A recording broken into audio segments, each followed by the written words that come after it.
reducing carbon emissions, implementing sustainable practices in our programs, community empowerment, carbon offsetting initiatives, education, and advocacy. So we've outlined our three sort of key actions here around decarbonizing, regenerating, and collaborating.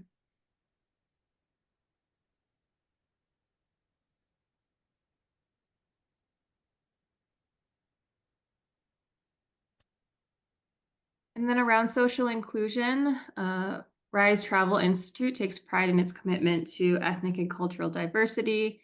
And we have managed or continued to grow this year our diversity in terms of our organizational volunteer makeup. We've also announced a Black Student Tuition Fund for Juneteenth that is valid throughout the year, that started in 2023. We sponsored external diversity, equity, and inclusion workshops for team members as part of our internal staff development. Our diversity, equity, and inclusion team has been sharing resources as well, particularly in the second half of 2023. We've been working on our upcoming ebook, the Rise Travel Institute's Guide to Decolonizing Travel, which will look at decolonizing travel and practical tips for folks who want to engage in more just, equitable, and inclusive travel. We also became a member of the Travel Unity Alliance, bringing together organizations and individuals around applied diversity, equity, and inclusion, providing community and a space to connect. And I'll pass it off to Lauren. Great, thank you. So content, obviously a big part of the way we amplify our message and get all of our information out there. So definitely had a big year for content, reaching a record of over 14,000 people through our team's various efforts.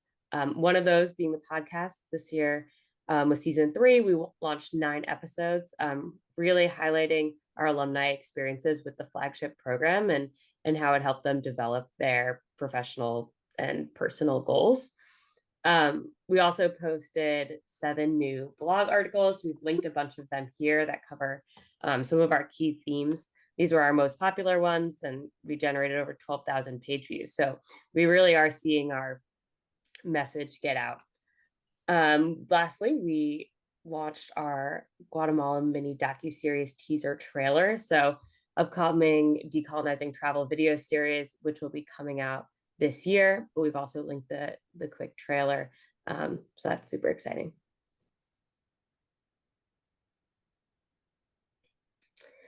Additionally, getting the word out there, Vinci was at quite a few conferences and speaking engagements throughout the year, really representing Rise at various academic conferences, industry summits, talking about sustainability, climate justice, decolonization, accessibility and inclusion, all in the realm of travel. So this was really exciting. She got to travel to a bunch of different conferences, both in person, virtually.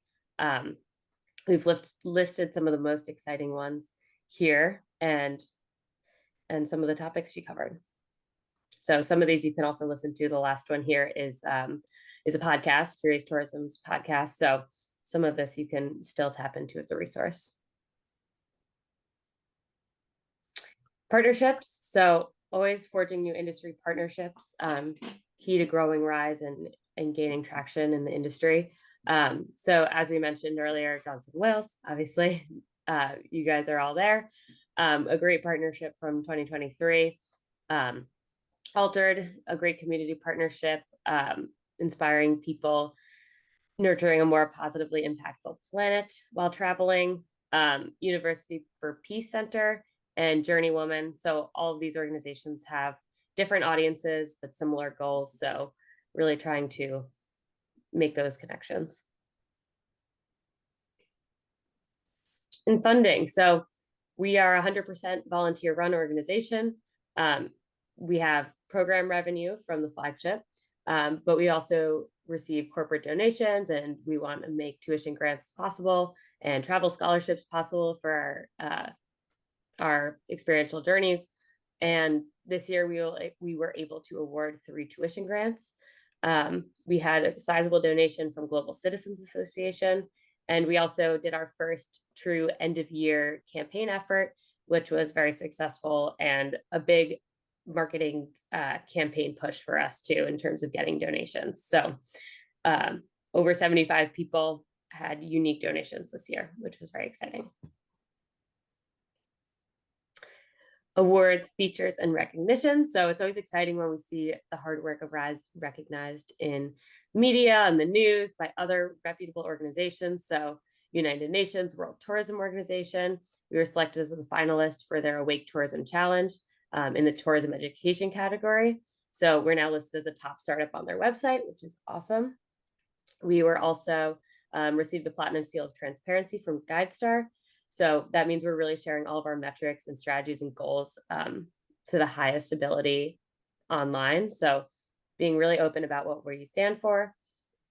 We were also recognized as a great nonprofit. And the way we do that is we get, as many 5-star reviews as possible from our community members, from our students, from our volunteers. So this is not the first year we've been on this list, so it was exciting to renew that. We were also featured on a cool segment on local news, so we linked that here about traveling on a budget. So fun to see us in the wild. And lastly, just a big thank you from everybody at RISE. Really was an impactful year for us, and we have a lot of exciting things already in the works for 2024. From a decolonizing travel ebook that we're launching, it's about 50 pages, I think. Launching a new study abroad pre-departure program, and then leading our next experiential journey, which is in just a few weeks to Mexico. So a lot to come on the horizon. So we are excited to have you. Cool. Thank you. Thank you. Thank you, Christelle and Lauren. Would you like to actually show one of the video testimonials to the audience? Do you have it handy? Lauren, do you have it pulled up? Let me see. I don't know if I have the link up.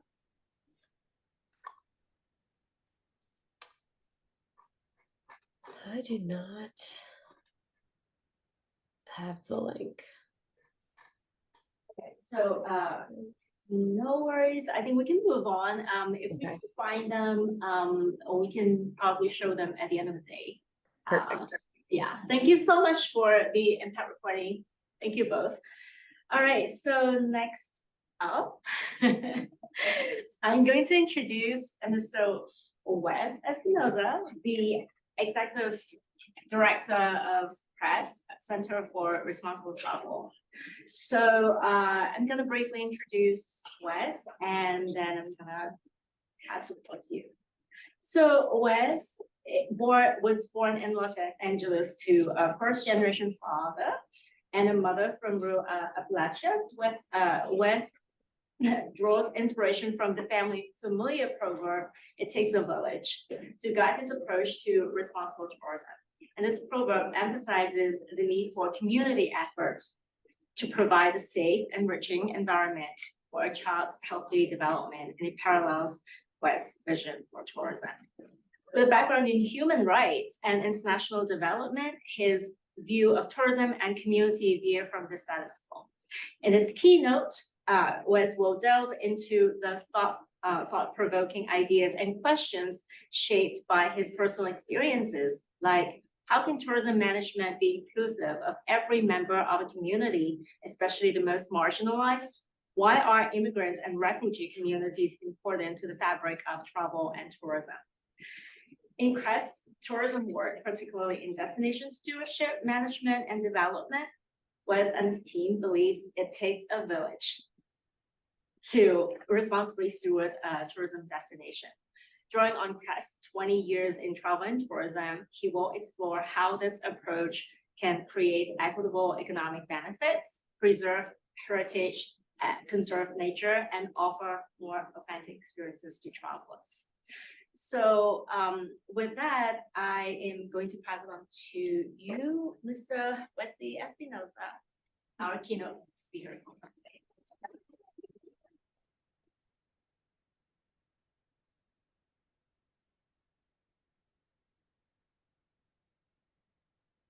caught last minute, and my computer was about to die.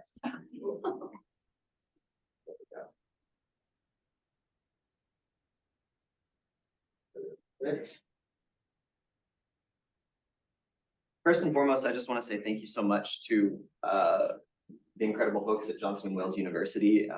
I arrived yesterday, but it just like the hospitality, the warmth, the excitement and energy around campus are second to none, and I've felt that. I sincerely mean that, and I've really, really enjoyed being here.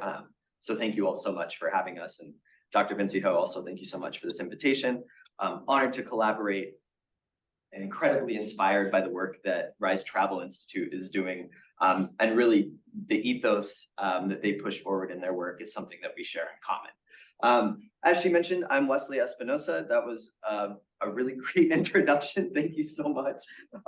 And today, sort of based on that abstract she gave you, I really want to kind of focus on the personal side of things, how I got into travel and tourism, my background, and sort of as the executive director of the Center for Responsible Travel, a position that I haven't been in for a very long time, why we're taking our strategic approach that we're taking now, and how it relates to my background. And I'm just really excited to share that with you and hope that it challenges some ideas and ways that you think.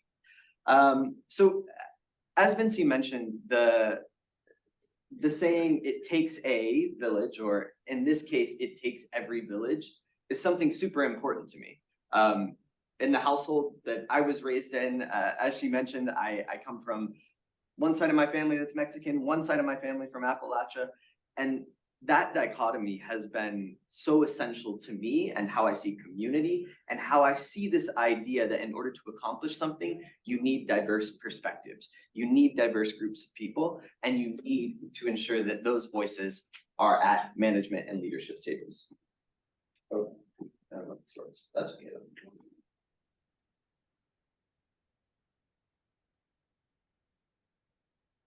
So all of that to say that this led me to crave, like after high school, I remember craving this idea of community. And community to me wasn't just one thing, right? Community to me was multiple things. But when you all think about community, what is it? Is it one place? Is it a collection of people that share ancestral roots or bloodline? Is it Bills Mafia at the Bills games? Is it people that don't stop talking about their Costco memberships? See, all of these things are communities, and all of those communities matter, and the way that we think about community can always be broadened. But Webster says that a community is a unified body of individuals, such as the people with common interests living in a particular area, or broadly, the area itself. Now, I highlight this because I love the word unified here. I think that that word unified is so essential to community. And eventually, in this keynote, I'll start talking about travel and tourism and destination communities specifically. But this through line of the word unified is so critical to this idea of what a destination community is and what we need to work towards as we're working in this space. So let me just give you a little bit more information about my village, or my community of dichotomies, as I put it here. I've never fit into one box as a person. I've never been a part of one community. I had a lot of identity issues growing up, like, do I speak Spanish? Do I not?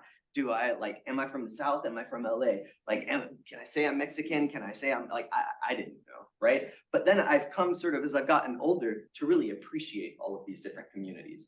And so let's start with my name. My name is Wesley Espinosa.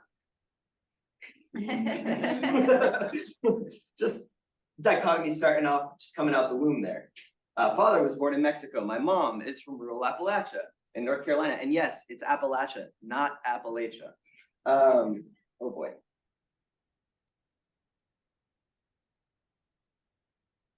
I had a set of grandparents that spoke to me in Spanish. I had a set of grandparents that spoke to me in Southern. And I grew up with tamales and gravy and biscuits.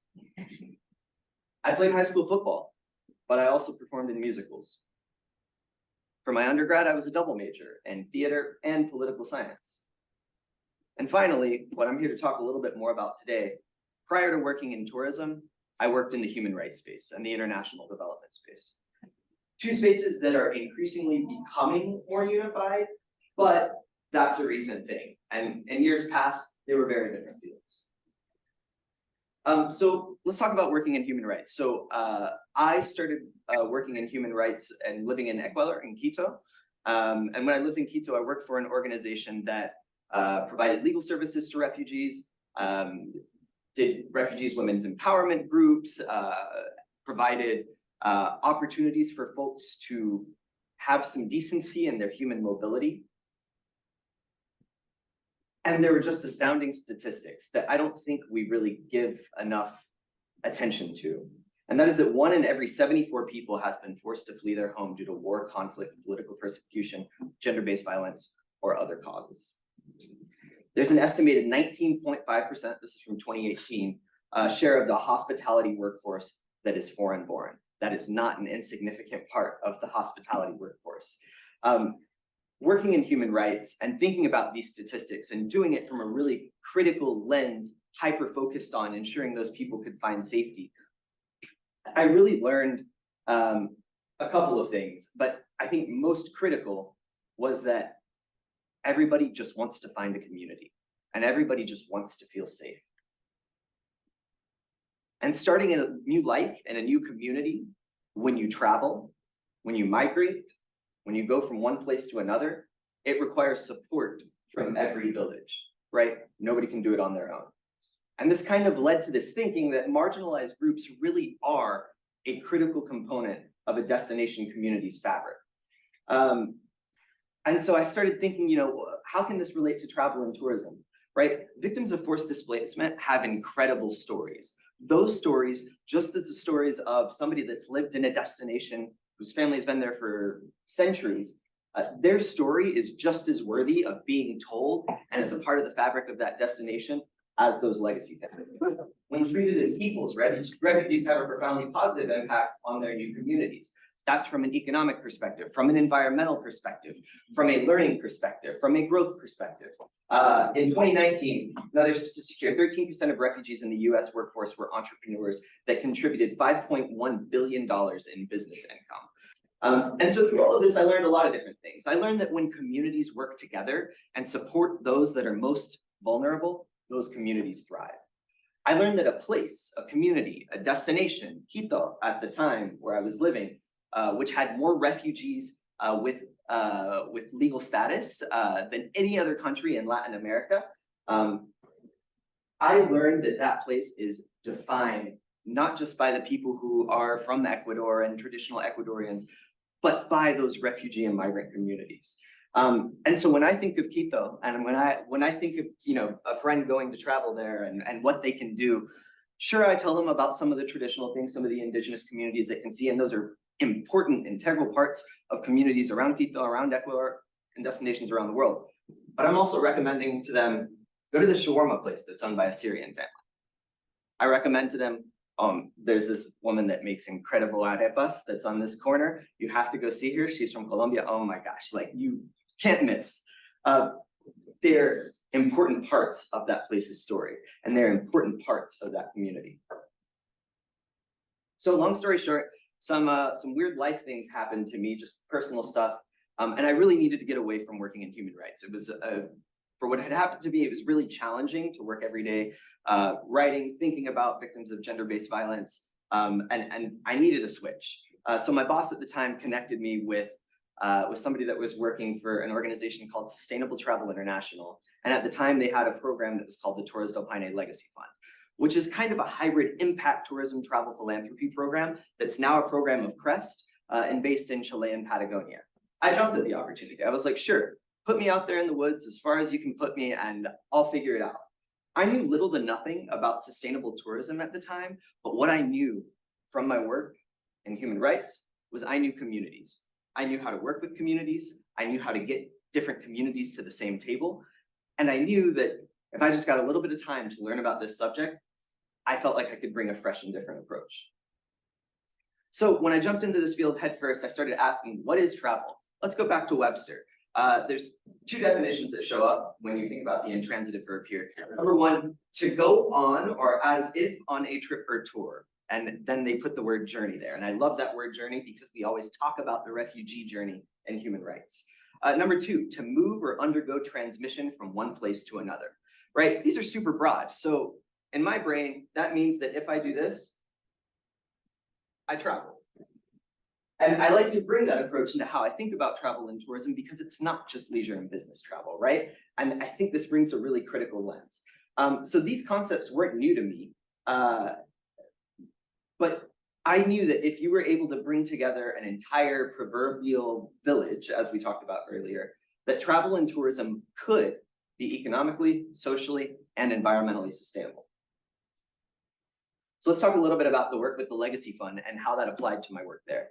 So as I was the program director, again, for this program that's still a CREST program, what we did was we had a mission of ensuring a sustainable future for Torres del Paine National Park, a really famous national park, and its surrounding communities. And the way that we did that was we partnered with everybody. We had more than 50 different partnerships with people in the tourism industry or businesses in the tourism industry. But the purpose of those partnerships was to mobilize human and financial resources for national protected area priority projects.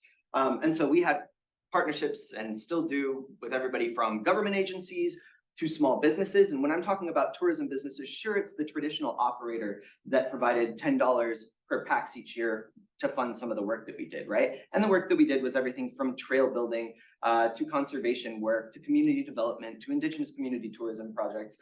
But what's really important about this is how we were able to leverage the power of community here. And we did it in such unique ways and continue to do it in such unique ways where we have, for example, a distillery. They're a gin and a whiskey distiller. And for every bottle of gin or whiskey that they sell, they donate 500 pesos, roughly 80 cents per bottle, to the Legacy Fund and to that program. And so they depend on tourism. Those tourism dollars that are going to their business are then coming back into the Legacy Fund. We're then able to bring many different communities. We provide free volunteer opportunities and travel for volunteers from all over Chile to get to know this really expensive national park for multiple weeks at a time. And they're able to do this because the community is rallied around it. And now there is this centerpiece. There's this group that people come to that they know will steward, they know will manage, and that they know will support that destination. So eventually, I came to CREST, the Legacy Fund became a program of CREST, and now we believe that equity, travel, and community must go beyond the status quo. So I want to tell you a little bit about our approach, our critical approach here, and what it means. Okay. So our mission is quite simply to be a center of tourism knowledge, empowerment, and action for destination communities. And our vision is a world where travel benefits communities and the environment. We've been a nonprofit organization around for 20 years, founded by Dr. Martha Honey and Dr. Bill Durham. Dr. Bill Durham, Stanford University, Dr. Martha Honey has been just in travel and tourism and a pillar of sustainable tourism for such a long time. I am neither of them. I will never be either of them. And so it was really important to me that this new strategy reflect their legacy, but also reflect my lived experience.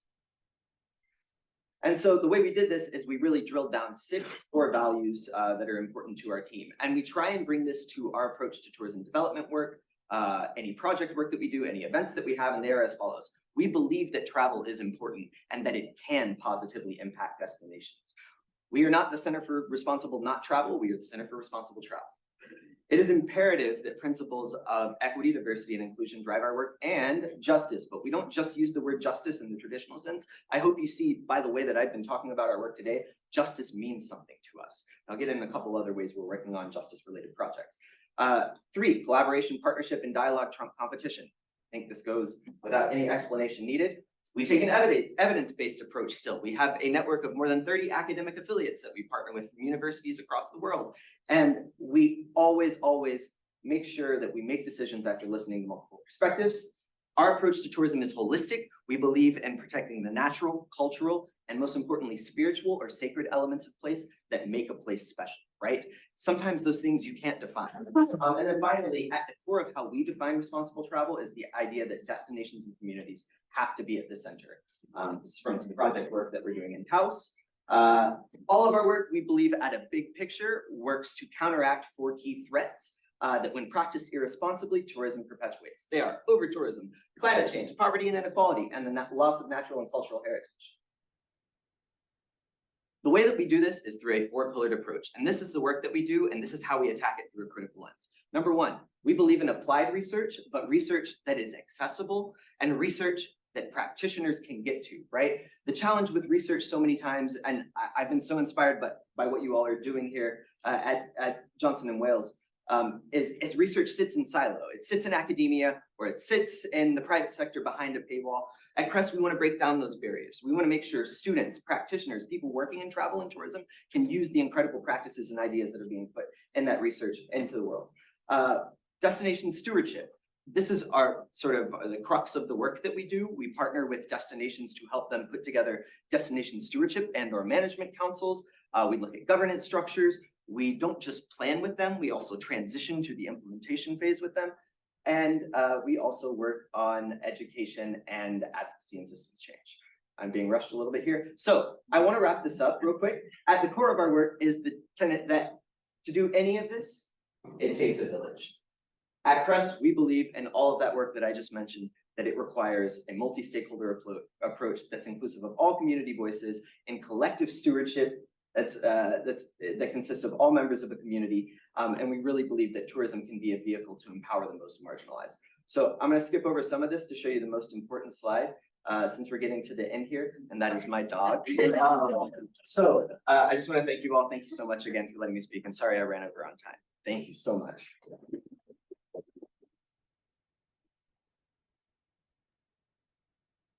Thank you so much, Mr. Wesley Espinoza. Love the explanation of your name. Really thank you so much for your definition of, of what it means by destination communities. Who are we including? And, it's not just, the indigenous communities and the locals, but also immigrants and refugees who are also the locals of the new areas.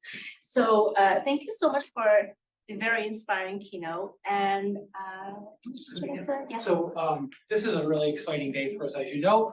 And so we have students, and I don't want to delay it any longer. I'm going to ask all the students that are presenting. We are honored to have the provost of Johnson Wales University joining us today. So we need to have a group picture quickly. So you can all just jump up and the presentation. While they're setting up the picture, I want to talk a little bit more about his dog, right? So his dog is a Pomeranian Husky. Is that not the coolest mix? Oh my goodness.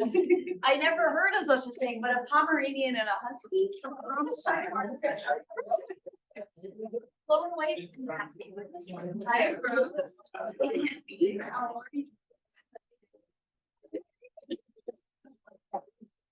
Yes, you want it?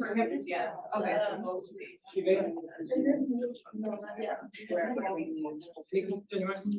It's good. Squeeze in. Let's try to frame it. It's in the middle, which is a real challenge. But it is a nice, squeeze right in. All right, we gotta get a little tighter. So I don't know how we're gonna maybe do the whole sides. All right, sweet, that's pretty good. All right, perfect. All right, I don't know, like tourism on three. 1, 2, 3. Yeah. Nice, thanks, guys.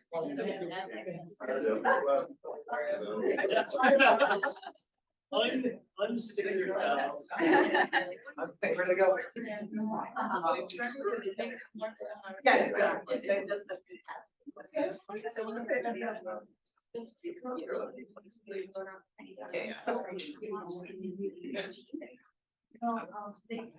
And now you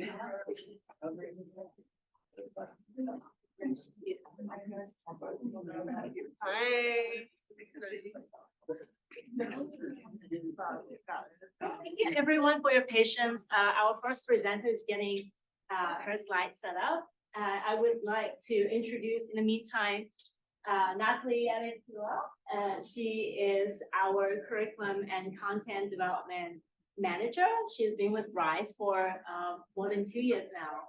And we're so happy to have her to moderate the morning session.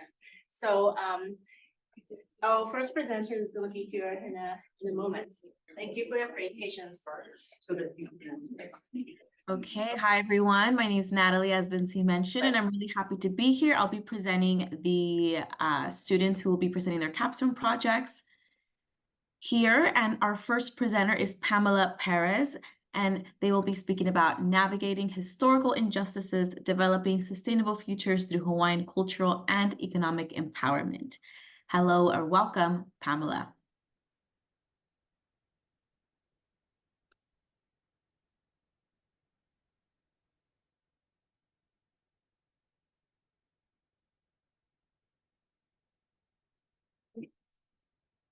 Um,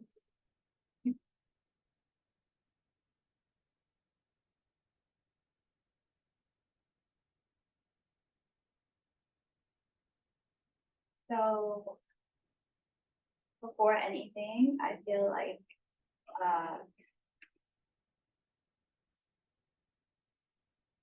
so I think it's important to understand the history of Hawaii. And I'm just quickly gonna go over some like points that I think is important to understand. Um,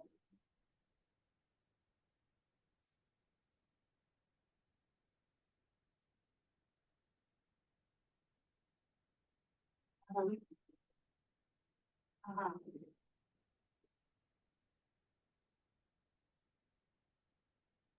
I feel that it's important to understand the history behind a place that's so popular to be toured in. So before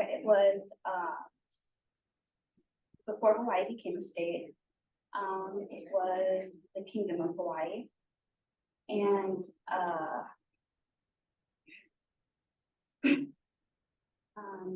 before it was taken over by the US, the US would farm. So before it was taken over by the US, their relationship was a trade relationship. The US would farm sugar and pineapples, and in exchange, Hawaii would get better terms for trade. A key point was when Hawaii's their last king was forced to sign the constitution and was held at gunpoint. And also their last queen attempted to establish a new monarchy, restore the monarchy, but ended up being removed and imprisoned. And in 1993, the US admitted and apologized for taking over Hawaii and illegally overthrowing it.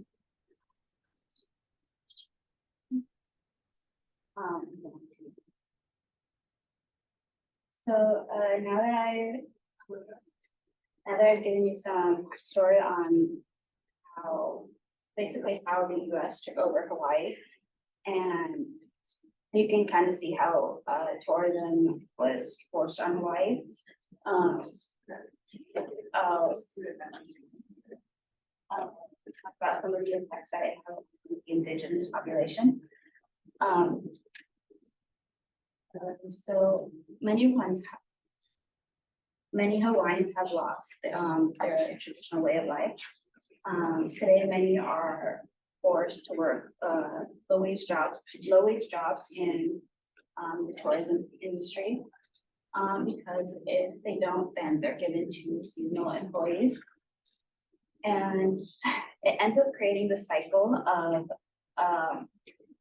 wealth gap, because while these companies are making and taking all these profits, those communities don't really see much of it in comparison.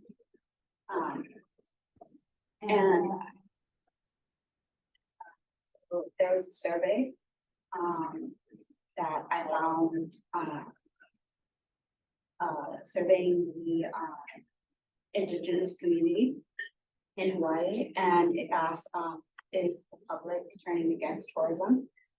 So the question is, tourism has brought more benefits than problems, and back in 2009, 78% of the respondents somewhat or strongly agreed, and in 2018, it dropped to 59%. And then the second question is the island is being run for tourists at the expense of local people? In 2009, 49% agreed, and in 2018, it jumped up to 66%.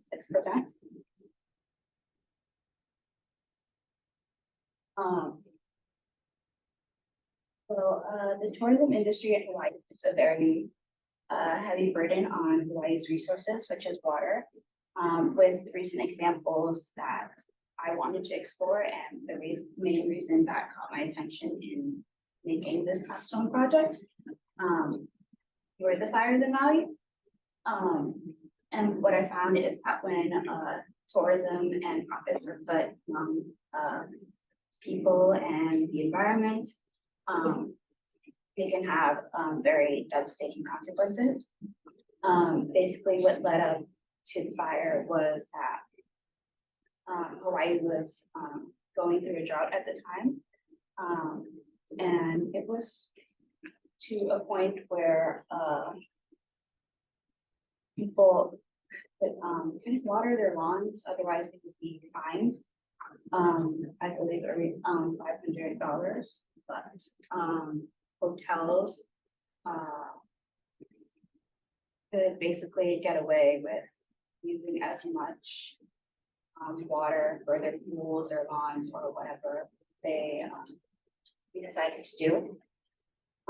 So with the land being dry, there was also electrical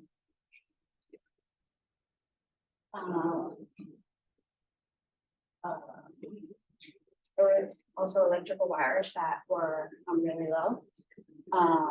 And the local community, they voiced their concerns over that matter, but they were ignored. So that combined the dry lands, the electrical wires, and combined with winds, that's what led up to the fires.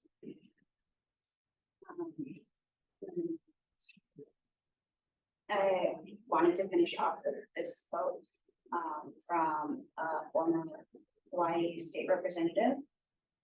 It kind of highlights the current relationship between the tourism industry and the local community. So he says, as they diverted water away from kilo farmers and family farmers, they built subdivisions for new residents moving into Maui. They build hotels, and then they say, we can't give you water back because this community relies on it. So they put you against them, and we can't give you water back because this hotel and therefore all the workers and the unions that represent those workers wouldn't appreciate it.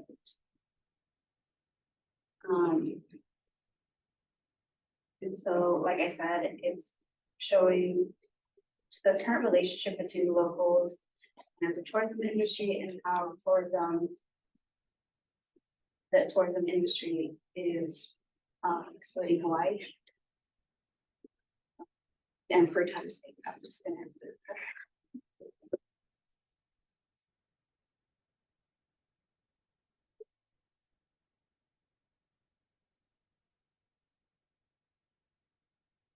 Yeah.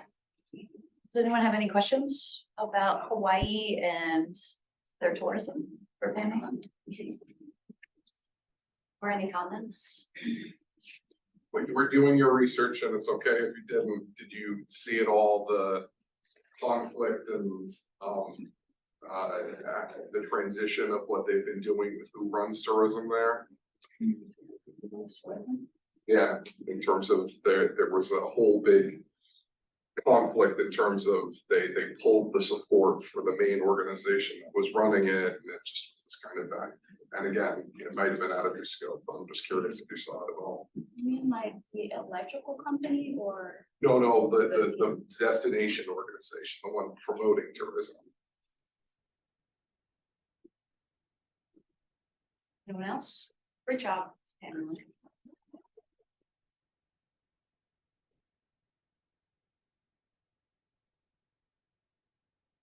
Thank you so much, Pamela. All right, so we're going to move on to our next presenter. We have Ryan Comrie presenting for Ryan Comrie and Brenna Walsh, and their project is on over-tourism in Dubrovnik, destroying Croatian everyday life. And once Ryan is ready, you can begin to share your screen.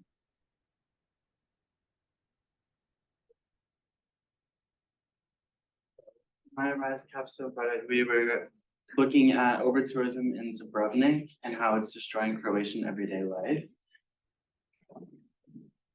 So Dubrovnik is a coastal city in the southern part of Croatia. There's only 55 square miles, but almost half of it is not even used for commercial or residential purposes. It's literally just a mountain that they call part of the city. In Old Town Dubrovnik, there are no motorized vehicles allowed because it was built in the Renaissance and the roads are too narrow. The downtown area, Old Town, has been a UNESCO World Heritage Site since 1979. Additionally, there is a wall that wraps around Old Town where you can walk around and see amazing views. But keep in mind that Old Town is very small and very densely populated with tourists every day. So while Croatia is beautiful, it has one of the highest rates for tourism in the world. Dubrovnik is a tiny city but has more annual tourists than any other city in Europe. It is only 1.3 miles and it is the most over-touristed neighborhood in the entire world.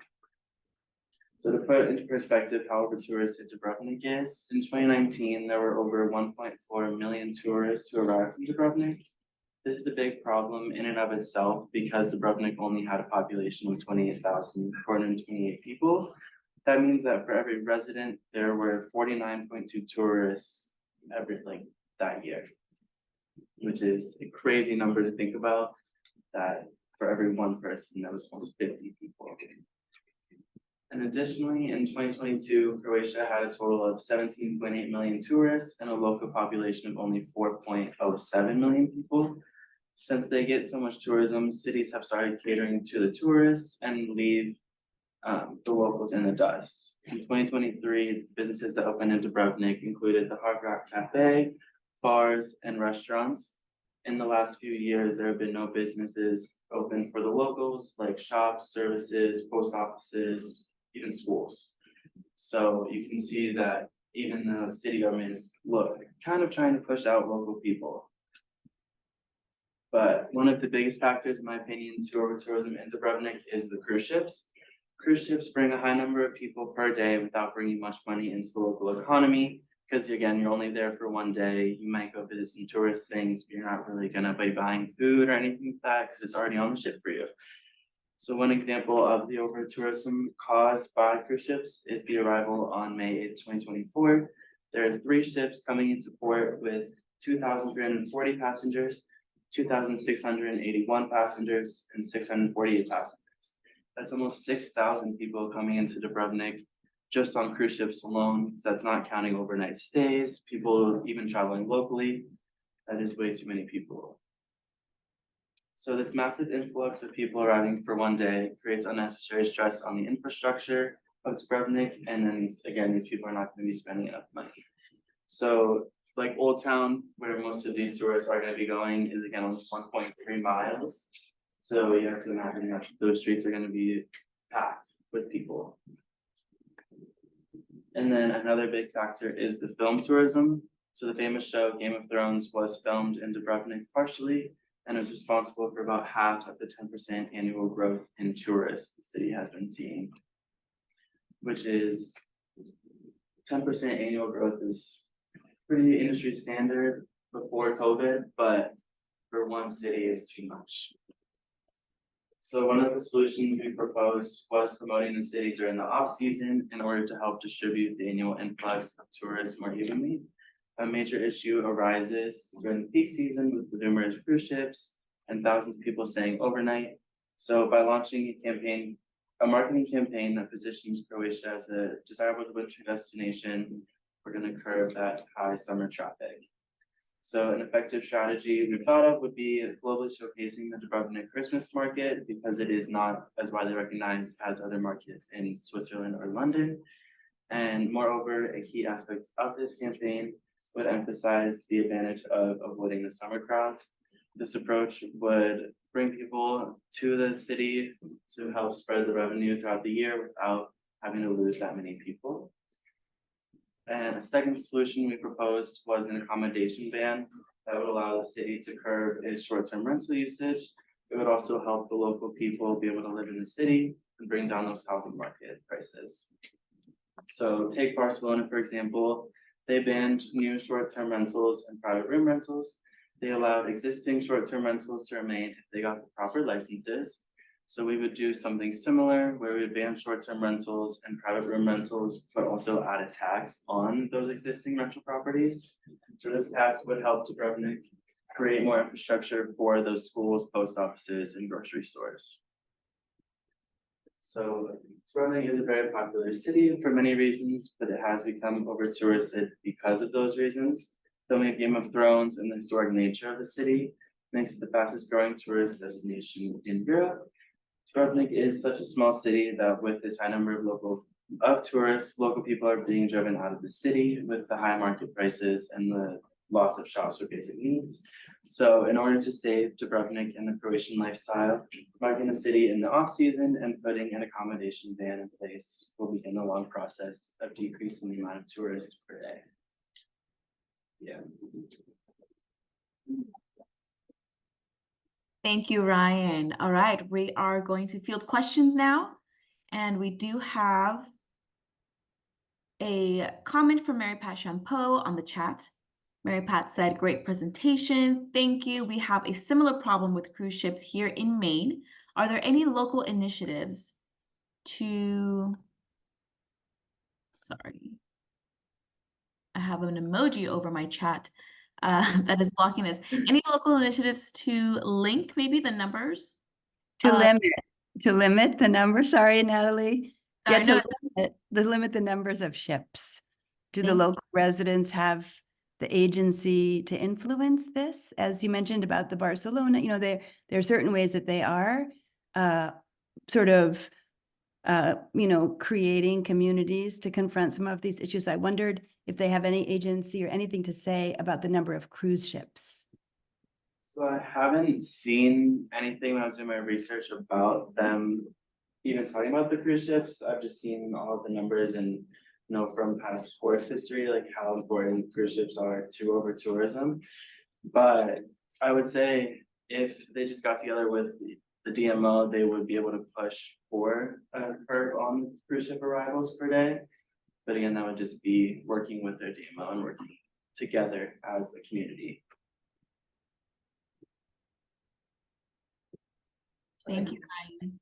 We have time for one more question. Hi, you did great, by the way, Ryan. So how do you think, like, I know you said that even the government is like pushing the locals out of the city and all that, but like even after like your suggestions are implemented, for example, like how do you think the DMO can create a system or what system do you think they could create that can like integrate locals and tourists and for them to live like in harmony, you know what I mean? Like apart from. That's a really good question. I would say like even with like the accommodation ban, like using taxes to bring back those local businesses would help the local community to come back into the city. And then because they're coming back in, obviously there's going to be a little bit of off balance with tourists and locals. But I think the DMO could host events for both tourists and locals just to see their commonalities and understand each other a little bit more.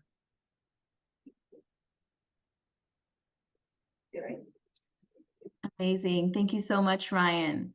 All right, we're going to move on to our next presenter. We have Chloe Landry, and she will be talking about water misuse in tourism and links to poverty cycles. So Chloe, when you're ready, you can begin sharing your slide deck and begin.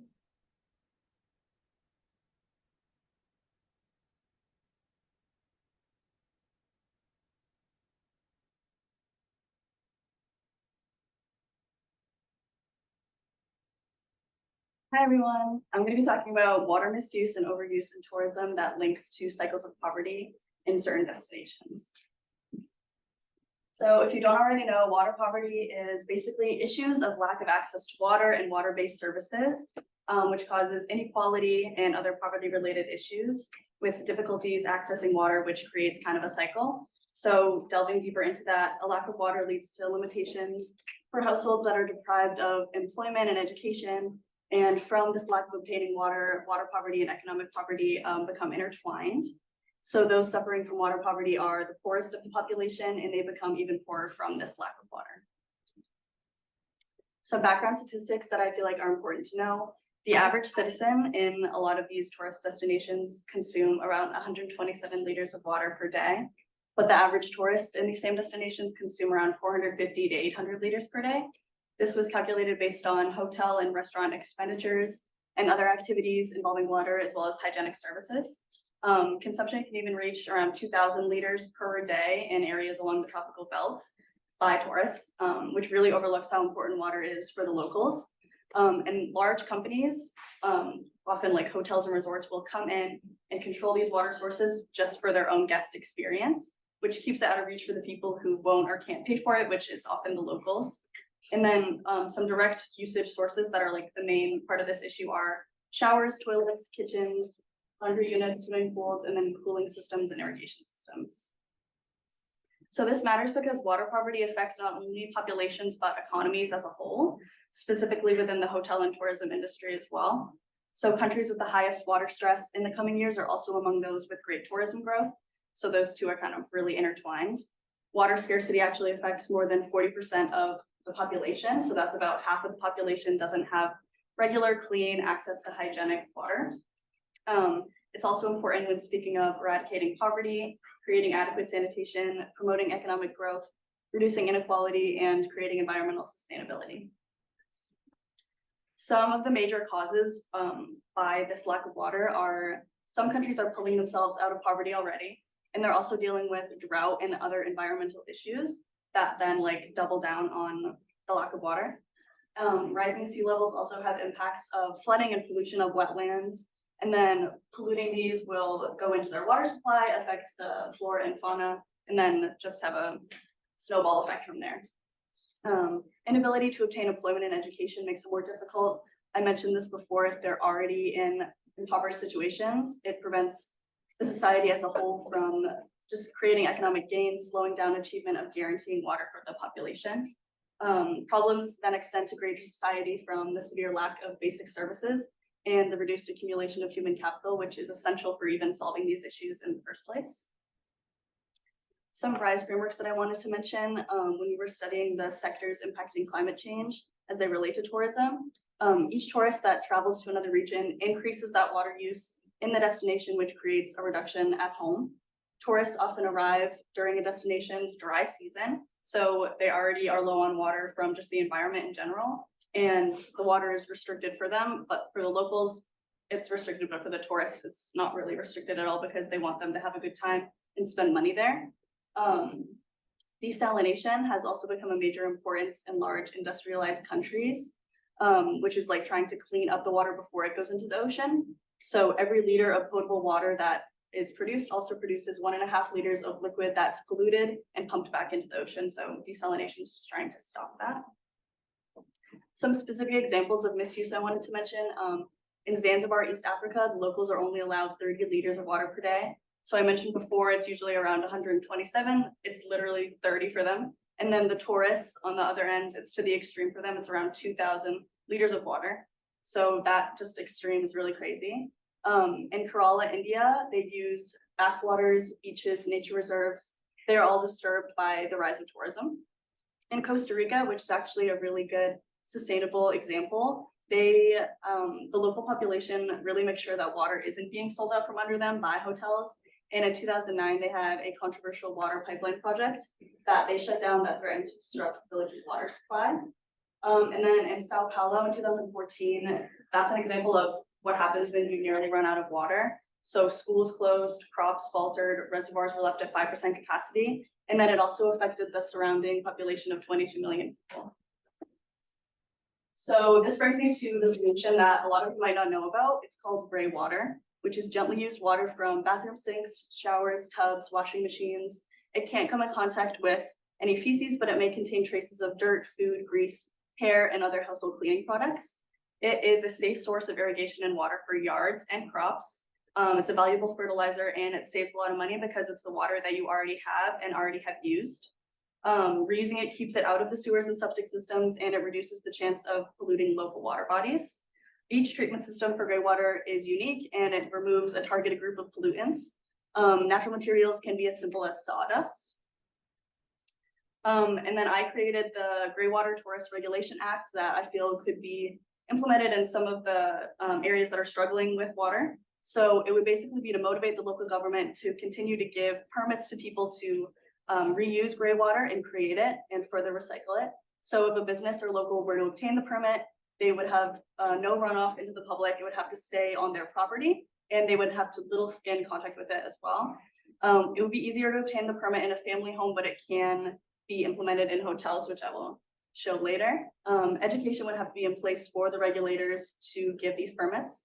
But basically the water supply for the areas that are impoverished, it can be replenished without any great financial aid by any system, which is often why a lot of eco projects fail because they're given all this money and they can't in turn create any benefits.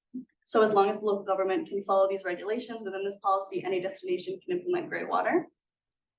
And some actual applications of gray water that I wanted to mention. In India, they created an irrigation bed using bananas, and that treats a student dorm, that water. In Mali, they use a vertical flow filter and a gray water garden for their fruits and vegetables. In Jordan, they use an automated gray water system for home gardens. And in Mexico, they use a bioreactor and mulch bed for a child rehabilitation center. So it has been used and it's really successful. Who needs to take action on this? National and international institutions should focus on obtaining the necessary financial resources for improvements and adequate governance. Local governments in these areas should enact legislation such as the one that I created, but it doesn't have to be that. Just that empowers locals economically and regulates water usage for tourists. And then tourists and tourist organizations should focus on implementing sustainable water practices as mandatory elements of any trip they go on. That's Amazing. Thank you so much, Chloe. Everyone can give their own round of applause. And now we're going to open up the space for questions. So if you have any questions for Chloe, please feel free to unmute yourselves, drop it in the chat box, or if you're in person, you know what to do.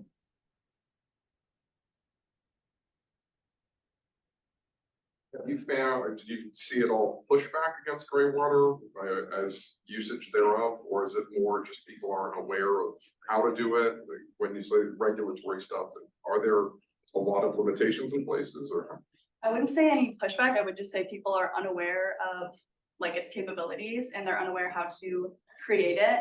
There are a lot of different ways to create it. So I would say just informing the general public about it. So it's more of an education and infrastructure thing than a regulatory problem? Yeah. Do you see potential benefits from, say, like a hotel side, that if a large hotel was to use gray water for, you know, for their golf courses or something like that, they actually can get like maybe credits back from the city, and that would encourage. If golf courses started to water their lawns with gray water, they would be seen as much less of an enemy to the entire tourism scene. So that's definitely something that could be implemented. I think there's one online now. All right, we also have some questions from in the chat box. David asked, are there any engineering associations pushing for this? I didn't look at specific engineering associations. I think just like specific destinations and their local governments are working towards this. I don't think one major association is coming in and doing it for them. So. Thank you. And Marianne Phoebe asked, how can these initiatives be brought into hotels and resorts? Many big corporation ones are so set in their ways. So I'm curious on your thoughts. I definitely think when attacking big corporations, you could look at it from the economic aspect. So they're going to save a lot of money just by reusing the water that they already have. So we could kind of target it that way and then use the examples that people have already done. Amazing. And there are some extra questions in the chat box, so you can feel free to look at those in your own time, but we're going to move on to the next presenter. Thank you so much, Chloe, for your time. And now we're gonna welcome Jordan Penko-Marshall. Jordan is talking today about mitigating over-tourism in Venice, a holistic approach to sustainable tourism.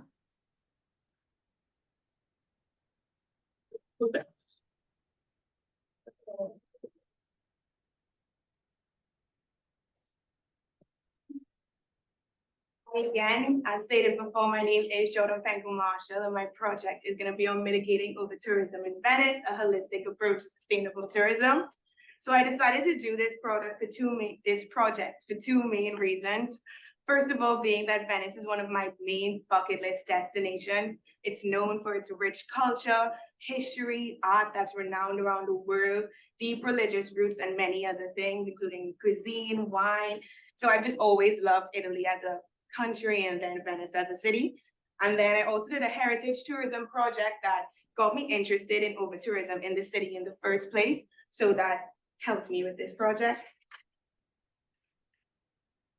The main points in this presentation are going to be the main issues faced in Venice, Italy, a critical analysis using RISE's lenses, as well as a reflection, recommendations, and applications that I formulated using my opinions, as well as the RISE frameworks. So the main issues in Venice, Italy that I saw was over-tourism and commercialization. Firstly, over-tourism. Venice not only is a popular destination worldwide, it also has a booming cruise industry. It sees thousands of tourists every single day, and tourists are running out of places to stay. Thus, short-term rentals are becoming rampant, moving locals out of Venice and bringing tourists in. And it's even stated that you'd see more tourists in Venice, Italy than Italians. Next, commercialization. Commercialization has happened in Venice due to its moving from heritage tourism site to luxury travel, designer, and stuff like that, taking away its fundamental heritage that made it a popular destination in the first place. Italy is home to the most UNESCO World Heritage sites in the world, and yet it's not what it's mainly being going to for. Yes. I chose these two quotes That's from my research. That's what we have as well, yes. I chose these two quotes that I feel perfectly summed up what I was trying to reiterate to you all today. And they go as, critical as the climate crisis is, the city faces a more immediate risk. The rising tide of tourists presently estimated at 25 million a year, and is projected to reach 38 million by 2025. The city is at its carrying capacity, and this needs to be fixed. Next, for commercialization. Today, tourism is one of the biggest gentrification problems in cities and has become a double-edged weapon, especially when it is not controlled and becomes mass tourism, like has happened in Barcelona, Florence, Prague, and Venice. So now the critical analysis using RISE's lenses. The main points I wanted to hit on were the power of decolonizing tourism experiences and our impact on indigenous land and people, conserving biodiversity using sustainable travel, and then global and local impacts of climate change through from and on tourism. Firstly, the power of decolonizing tourism experiences. As I stated before, Italy is a heritage destination originally, and unfortunately, due to tourism, this system has become more about profit and mass tourism than its actual roots and cultural authenticity, and that is a major issue. This framework teaches us to decolonize the industry and create new pathways to make the industry better for not only the locals, but also the tourism industry as a whole. Next, I use conserving biodiversity and then the global and local impacts of climate change together, because I feel like they both gave a holistic view of the importance of environmental and ecological impacts in a destination. And I feel as they gave me the best works to formulate my recommendations for the city. So what are my reflections, recommendations, and applications? First of all, I think Venice needs to take a serious note on empowering its local communities. You need to bring Italians back into Italy, which is a crazy statement to even say, but it's true. We need to bring Italians back into Italy and start by doing that through this housing crisis. My suggestions are they need to start regulating the short-term rentals usage so that they can have a balance between tourists and locals in the destination. They need to foster the local communities, look at their businesses, bring them in, ask for their opinions. They are the people that made this culture. They are the people that live in this culture. So they're the best people to look to. Next, responsible lodging practices. Like I said before, the housing crisis is a main issue, but however, sustainability needs to be implemented in the lodging practices. They could have places to stay, but if they're not sustainable, it's still creating another problem for the climate. So creating sustainable laws, sustainable regulations that are not only used, but enforced, that would then make proper lodging practices and proper lodging accommodations for people in general. The last thing I wanted to touch on is the use of smart technologies for sustainable tourism management. I think Venice needs to start looking at data analytics to get proper figures on how much people are coming, how are they coming, where are their hotspots, how are they spending their money, so they could then make proper regulations to start cracking down through laws their tourism issue. And then they could also use this to create better infrastructure, know, okay, do we need trains in this station? Do we need buses to also mitigate so much traffic and all those sorts of things? So thank you. And that's it. Thank you so much, Jordan. All right, now we're going to open the floor for questions.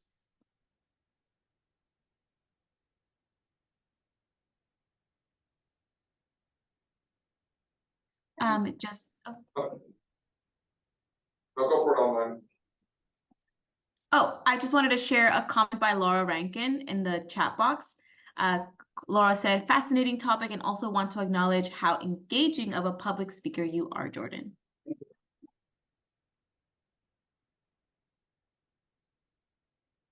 So like Dubrovnik, Venice has a big problem with cruises, right? So is it your belief that there should be some shift with having less cruises come in, or, because I know that that's been a big topic.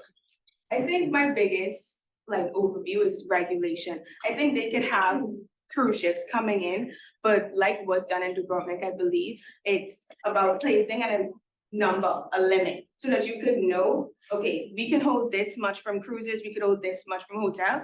Now they can only bring this much from cruises and we can only hold this much in hotels. I feel like it's just a lack of knowledge, and because of the lack of knowledge, they're not sure how to fix the issue. So I feel like, again, with the technologies, like I stated, they could then get the proper data to make decisions to help that kind of stuff.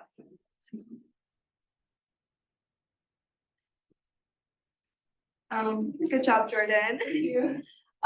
So throughout your research, as we can all see that you've recognized and acknowledged the issue in Venice with over tourism, but throughout your research, did you see the government trying to implicate any laws and regulations in the past that did, like, maybe it did work for a little bit and then failed?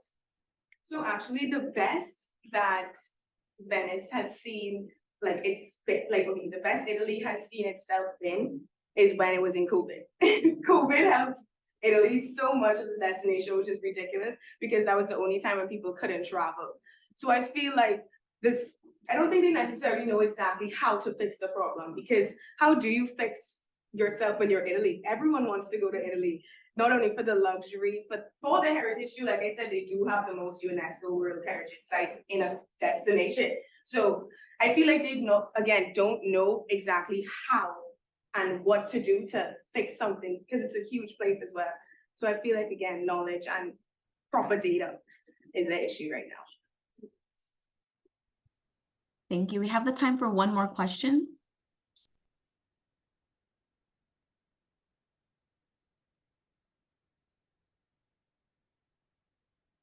Okay, if there are no other questions, then thank you so much, Jordan. That was amazing.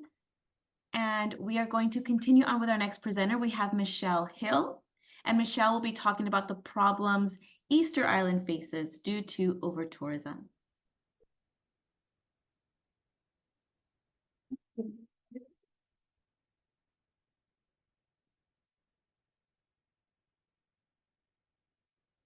Hello, I am Michelle, and I am talking about the problems that Easter Island face due to overboard. So a little bit of background on Easter Island. It is a Chilean territory with Polynesian descent, and it actually bears a native name of Rapa Nui. It is situated in the southern Pacific Ocean. It's about 2,200 miles off the coast of Chile. It's known for its stone statues, the moai, which little animated right there, that were actually created by the indigenous Rapa Nui people. And these figures show distinct facial features and are placed on ceremonial platforms called the au. I hope I'm pronouncing that right. I might not. A little bit more, it was designated a UNESCO World Heritage Site in '95. And in the '80s, between 2,500 people a year used to travel to Easter Island. And now it's more than 100,000 people annually. Their Polynesian inhabitants still have a very rich culture history, and the ecosystem has been significantly affected by human activity, starting from the beginning with settlers causing deforestation, not knowing how to properly settle in a place, to today, which tourism is making it worse. So some issues I wanted to mention. So Easter Island is not a big island. It's about 63 square miles, and it's roughly 14 miles long, 7 miles wide at its widest point, and it's shaped like a triangle. The population is already roughly around 8,600. Again, it receives over 100,000 annual visitors, which compared to Venice, Italy, doesn't sound like a lot, but for the island, it's the absolute maximum that it can sustain, and it's expected to continue to rise in the next years. So a little bit more, the influx of tourists is a burden on the already hurting island, resulting in even more strained and adverse consequences. It's already challenging given the island's limited water and natural resources that must be used carefully. The uncontrolled surge in tourism contributes to a lack of resources, environmental degradation, which includes deforestation, social erosion, pollution, and the disruption of ecosystems. Also causes strain on the island's infrastructure, overwhelming roads, waste management systems, and water supplies, thereby compromising the quality of life for both the locals and the visitors.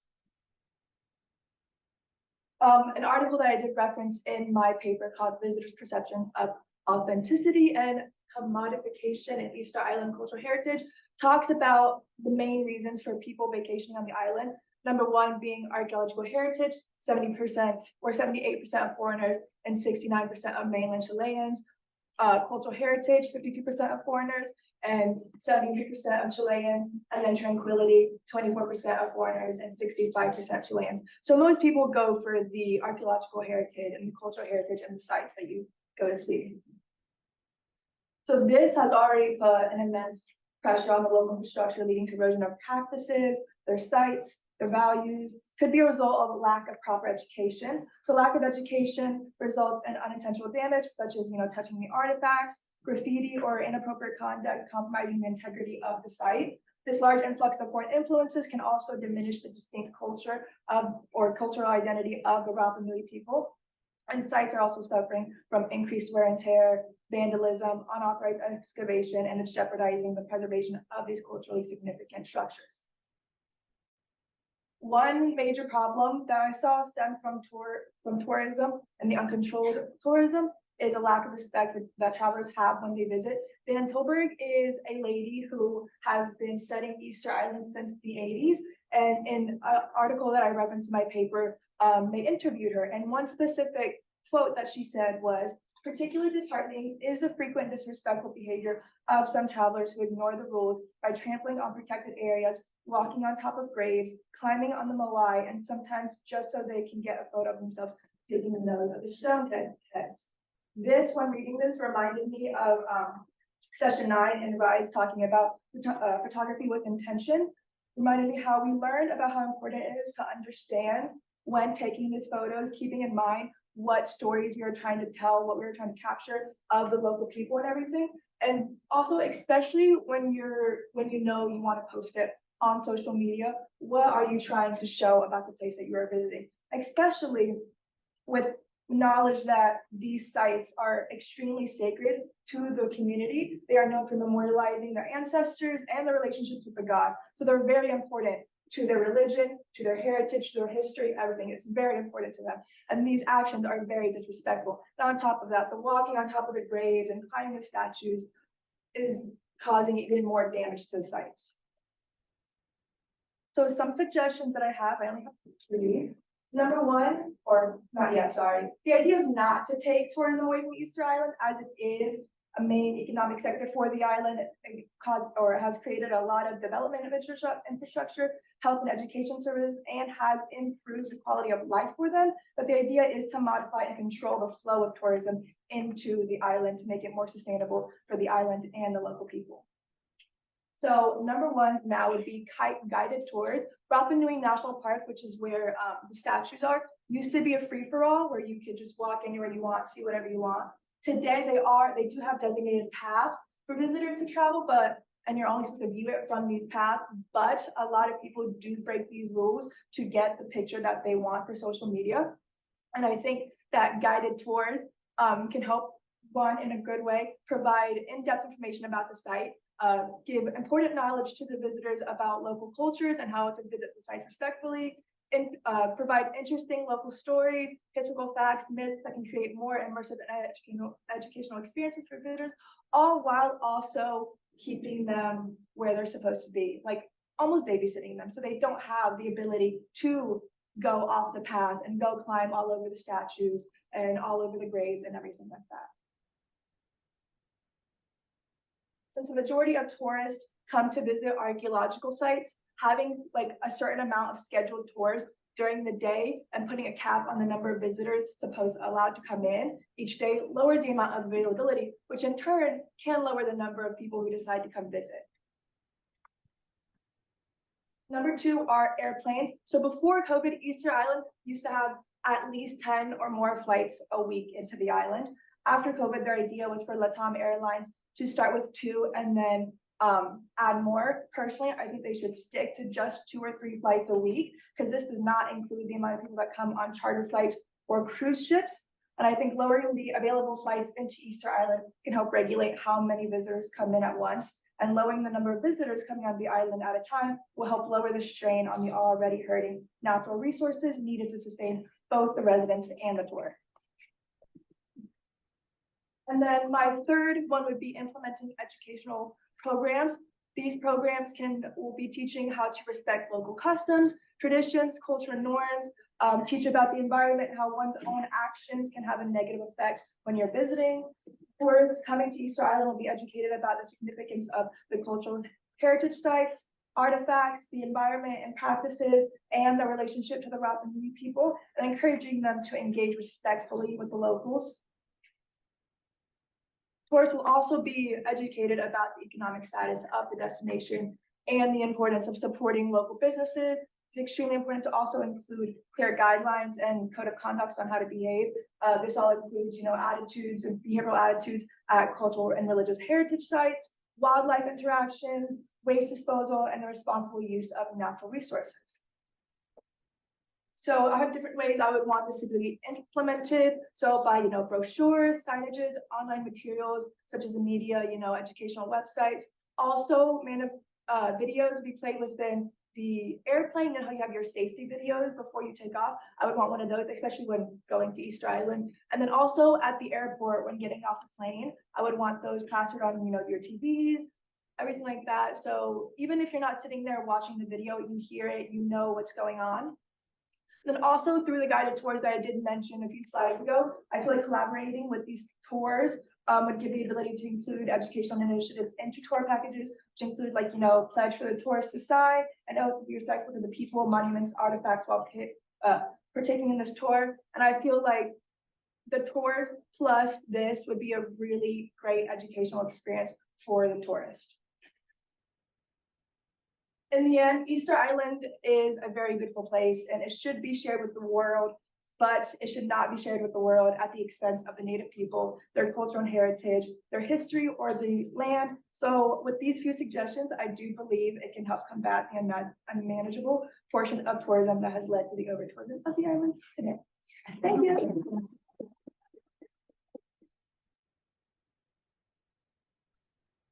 All right, thank you so much, Michelle. Now we're going to open the floor for questions. Sorry, you guys, I'm blind. That's okay. We do have time for one question, and the next person will be virtual. So Michelle, whenever you're ready. Do you have a sense as to how much the locals are involved with tour part of it? Like how much when you go to Easter Island, you actually engage with locals? generally? I do know when doing my research that they're very much a part of what's going on. And they do have a sense of it, but they're not really like guided tours. They're not really like in charge of anything, if that makes sense. But they do have, they're like in the middle of it, and they see everything that's happening. And when I was doing my research, they were talking about how uncontrolled and how they might be in it, but they don't really have a say quite yet, that they want a say. They were recently the government has been talking more about what to do to get this under control, because they really haven't had anything to do with it yet, if that makes sense. Thank you. Yeah. Thank you, Michelle. All right, we will open the floor for Sierra Messina. Sierra's project is on Indigenous tourism, and she will be joining via virtual or via Zoom.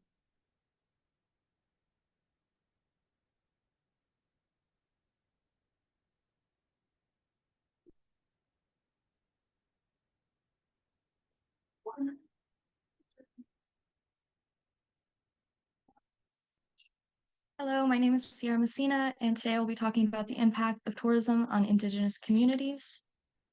So while tourism can have many positive benefits, such as diversifying economies, educating people, and sharing cultures, there's also negative sides to tourism that are often overlooked. So today I will be discussing how tourism impacts Indigenous communities. When not done responsibly, there can be negative impacts on Indigenous communities, such as in the Black Hills, the native Sioux work as low-wage laborers in white-owned tourism industries that promote their cultures and lands. In the tropical jungles of the Amazon, there are insensitive tourism operators who have disrupted religious ceremonies and even brought diseases like tuberculosis into Indigenous communities. And a Mohawk uprising in Canada was triggered by plans to extend a golf course into Mohawk burial grounds. Why is this a problem? So issues such as over-tourism can decrease the quality of life for local residents. There can be an increase in living costs, misuse of sacred spaces, limited economic opportunities, risk of disease transmission, and disrespect of Indigenous people and culture. I've noticed that this happens, and unfortunately not many tourists know that this is an issue or that they're contributing to this. So I believe talking about it and educating is very important to help this issue. Ways to help Indigenous communities.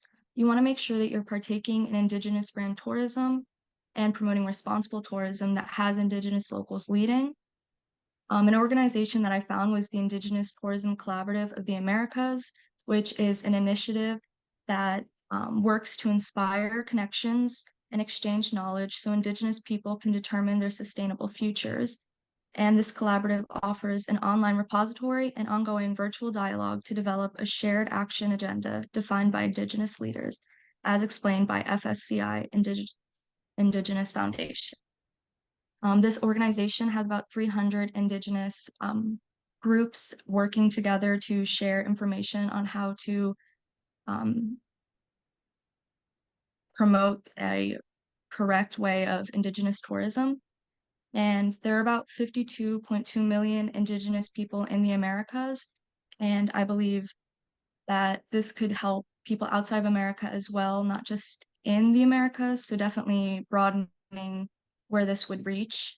And partaking in Indigenous brand tourism can help end poverty, empower local communities, and spur a revival in culture. I also believe limiting tourists into a destination can help, allowing certain guests based on how different communities are able to bring people in and what they're comfortable taking. This could help with over-tourism having any negative effects on local area, and it would improve the quality of life for locals who would still get to share their culture and generate an income. I also believe that it's very important to improve as an individual traveler. Educating yourself and doing your research on a destination. You want to make sure that companies that you're using are ethical and that they're actually having Indigenous people's rights and health as a priority. And you want to be partaking in responsible tourism, which again, making sure you're doing your research, that you're doing correct companies, and just being mindful and respectful and keeping all of these things in mind when you're traveling. And my conclusion, tourism can have negative consequences on Indigenous communities all around the world.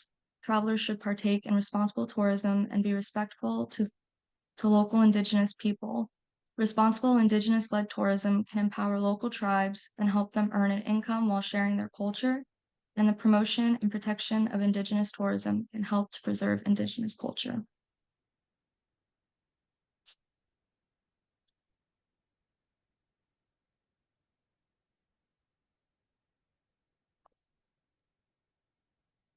Awesome. Thank you, Sierra. All right, we will open up the floor now for questions. If anybody has any questions, feel free to begin. And then if you have any questions in the chat box, you can fill them in there.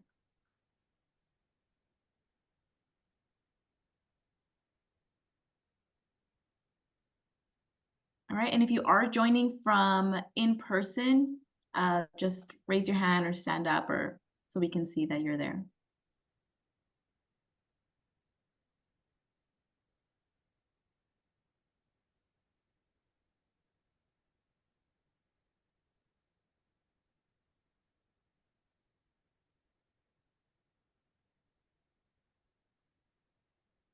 All right, if there are no questions, definitely feel free to drop in the chat box to show your appreciation for Sierra and the wonderful presentation. And we're going to move on to our next presenter. We have Emily Villa. And Emily Villa today will be talking about exploring the impact of consumerism in tourism.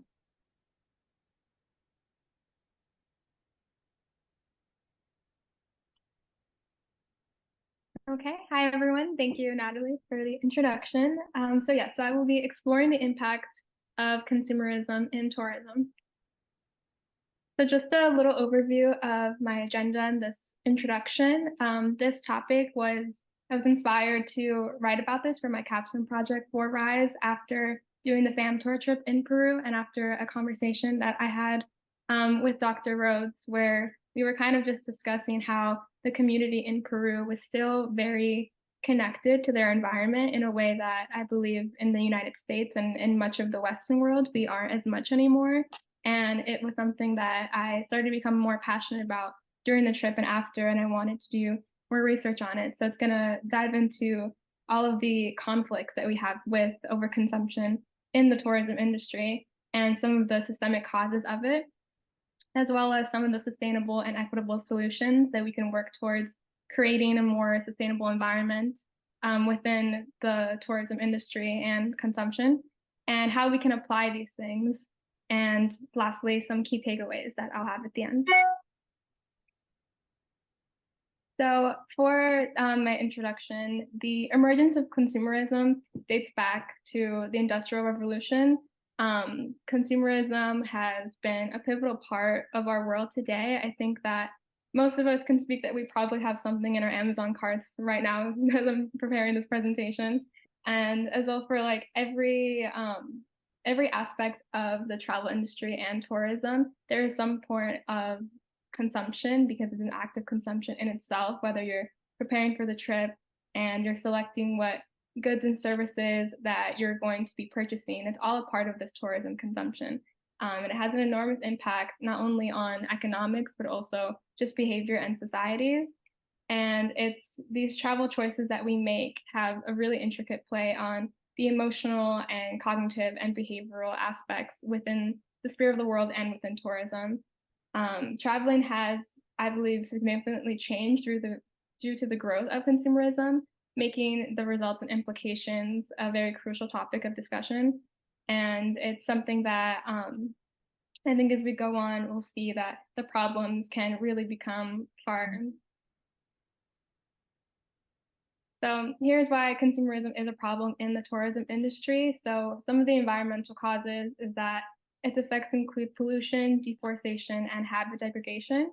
And the consequences of this is growing CO2 levels and excessive waste, and not to mention the ecological impact it can have on jeopardizing the ecosystems and destruction of wildlife.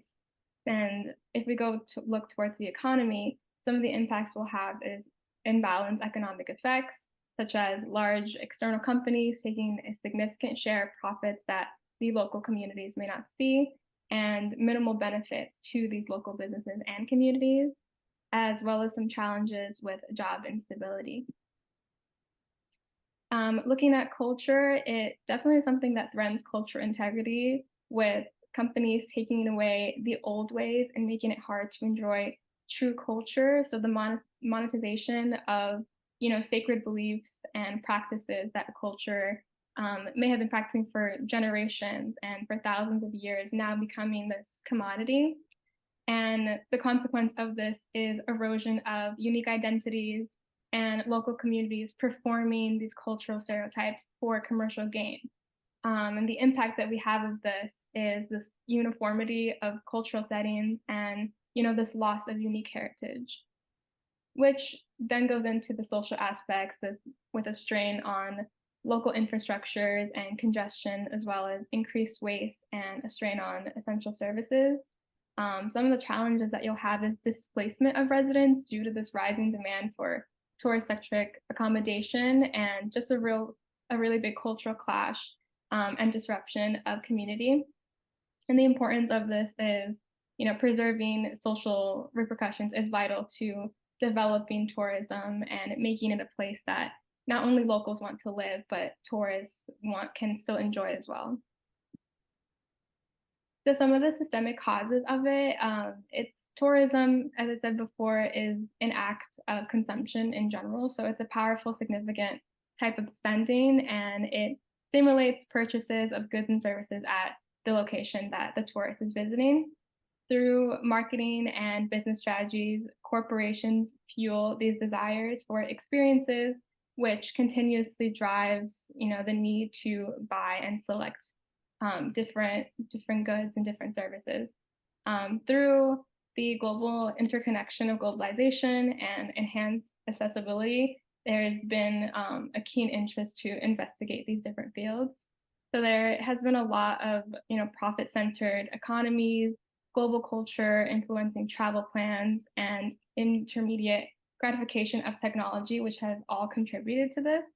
And understanding this relationship and between these components is necessary because it will create comprehensive strategies that address these issues and the fundamentals of the tourism sector. So some of the solutions, this is one of the quotes that I found during my research. If the tourism sector harnesses innovation and strengthens partnerships, it can grow sustainably and competitively. So one of the solutions is slow travel, which would encourage a thoughtful approach to travel instead of a rushed engagement. And it really emphasizes on quality experiences over quantity and fostering meaningful connections with locals. So truly traveling to the place that you are visiting instead of maybe going to 3 or 5 different places in a 1 or 2 week trip. Maybe take the time to stay in one place and just really get to know the area that you're in and really try to forge connections with the people who live there. The second solution would be responsible tourism. So making sure that you are being aware of your behavior consciously. And this is something that can really change the consumer behavior that you'll have towards sustainability if you have the mindset going into this. And then tourism for regeneration. So going beyond just sustainable practices to actively contribute to recovery and redevelopment. So in a lot of places like Costa Rica, there are initiatives that you can have to plan or to help the environment while you're there as well. So you're actively contributing. And 4, to implement some sustainable carrying capacity, which is something that I have seen in different countries where they are enforcing limitations on how many permits, like permit entries, resource limitations, and they're also creating buildings that align with sustainability. So some demonstration of this can be tourist awareness, so education and consciousness of your travel, and stakeholder responsibility, so making sure that the companies and all partnerships are taking responsibility for becoming more educated and for tourism, and promoting slow travel as well, so emphasizing these local connections and making sure that everyone is just in collaboration. And for example, I know that in Iceland, they are really trying to prevent overcrowding by having visitor limits and just controlling access to their different locations. And as well with technology, the technology is advancing as we know it. And so I think there's a lot of different ways that we can become a little bit more intertwined with it in terms of helping to become more sustainable, such as having apps and web services that identify eco-friendly options and understanding travel consumer behavior and maybe taking a different approach in the marketing and social media in the way that we are promoting these different places. And then ensuring that technology is aiding in sustainable efforts and taking that conscious choice to encourage sustainable travel options. So just some takeaways for the travel and tourism industry is to have a unified approach to overconsumption, to really put an emphasis on educational activities and making ethical decisions and being culturally sensitive, to also try to focus on regenerative tourism, an emphasis on quality over abundance, and to really make a pivot towards slow travel and try to progress to a sustainable future. Thank you. Thank you so much, Emily. That was amazing. All right. We do have time for one question. Somebody would like to unmute themselves or in person. I see some claps. Meanwhile, we get that question. Mary Pat did say or mention maybe one version of slow travel could be the long working vacation that seems to have risen out in the work from home pandemic era, and then such a good presentation on a key topic. Thank you, Emily. All right, any questions?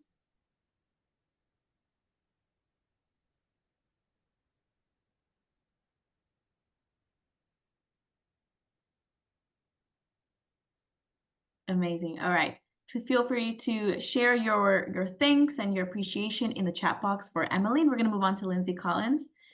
All right, Lindsay will be talking today about the exploitation of baby alpacas or cría in Peru. Yes, and I'm going to share my screen.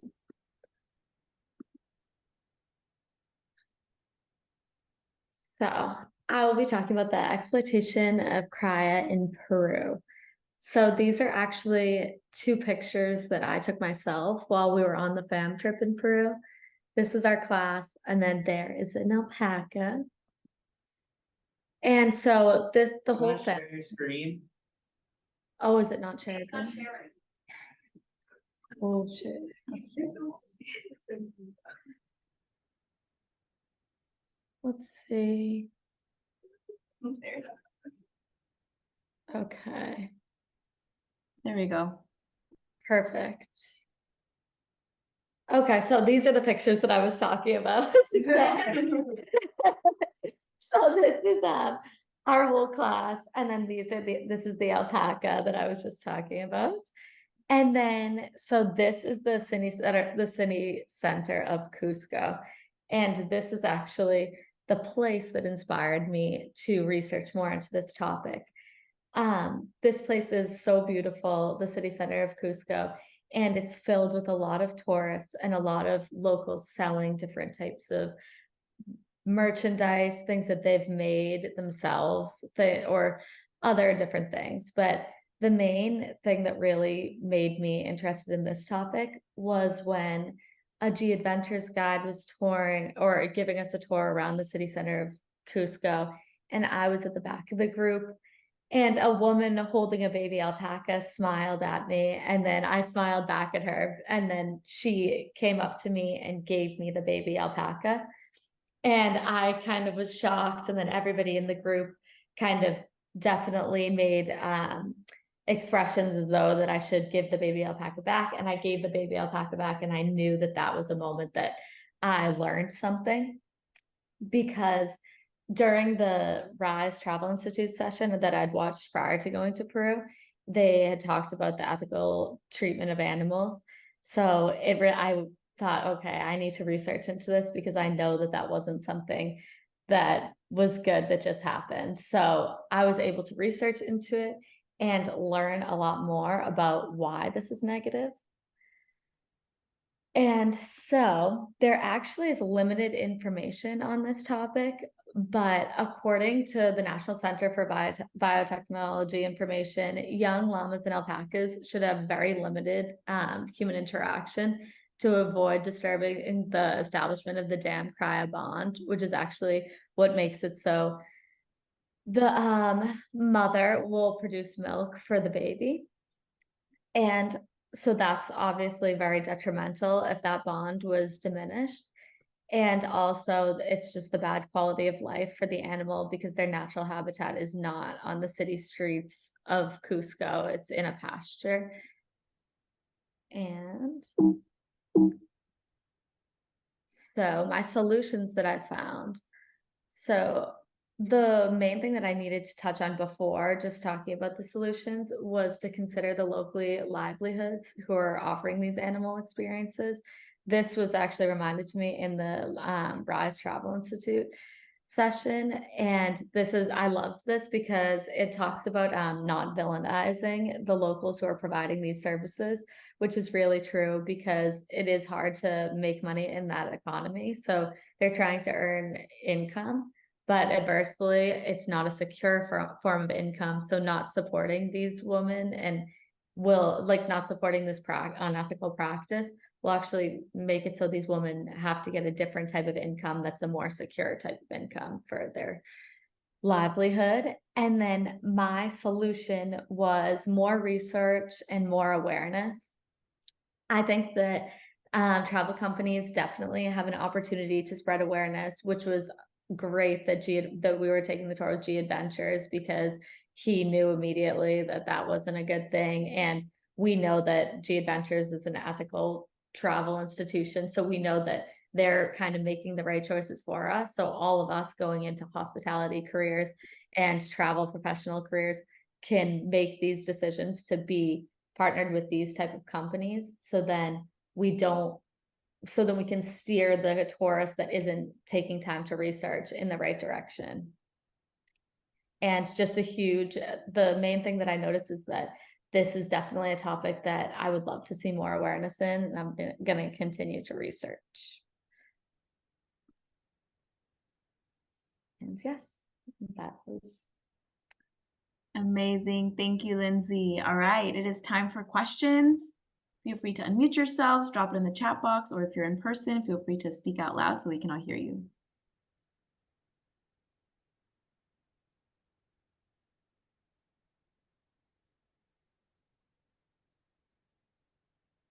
I will say that I do like, Lindsay, that you mentioned, the new generation or leaders in the travel industry having this knowledge of these interdisciplinary and intersystemic issues so that when they go into work with aligned fields, they have that framework in mind and can advocate for better research and more well-rounded work. Thank you. Thank you. All right, any questions?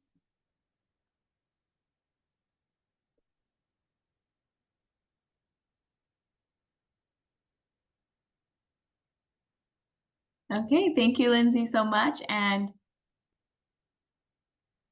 yeah, we're going to move on to our next presenter. It is Laura Kelly.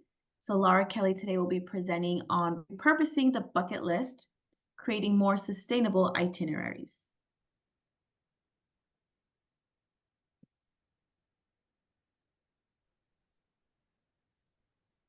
Can you see my slides okay before I just kick off? Yeah, we see them. Thank you. Perfect. So hi everyone, greetings from Dublin, Ireland, and welcome to my presentation on my capstone project. I am a travel professional who took this course, the certificate course last year. So it's on repurposing the bucket list, creating more sustainable itineraries, and the focus is on the Cliffs of Moher as a case study.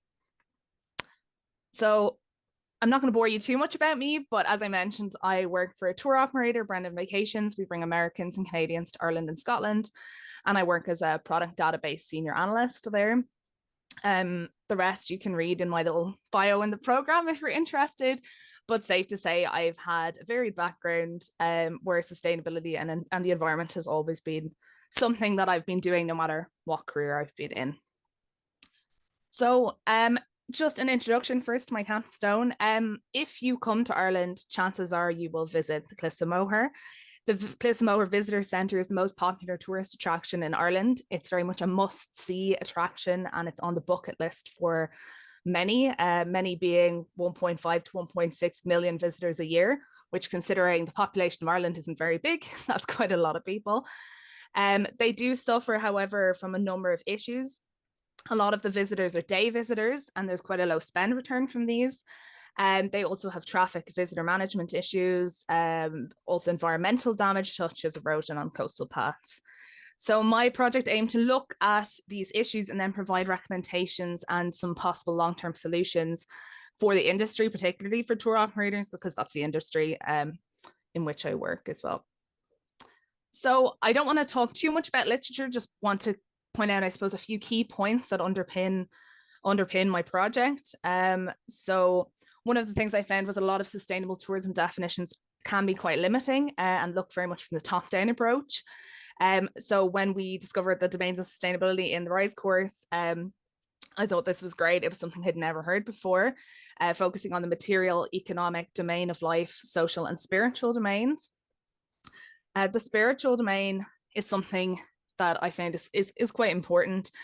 We really need to move from me to we thinking in the tourism industry and focus on a bottom-up approach.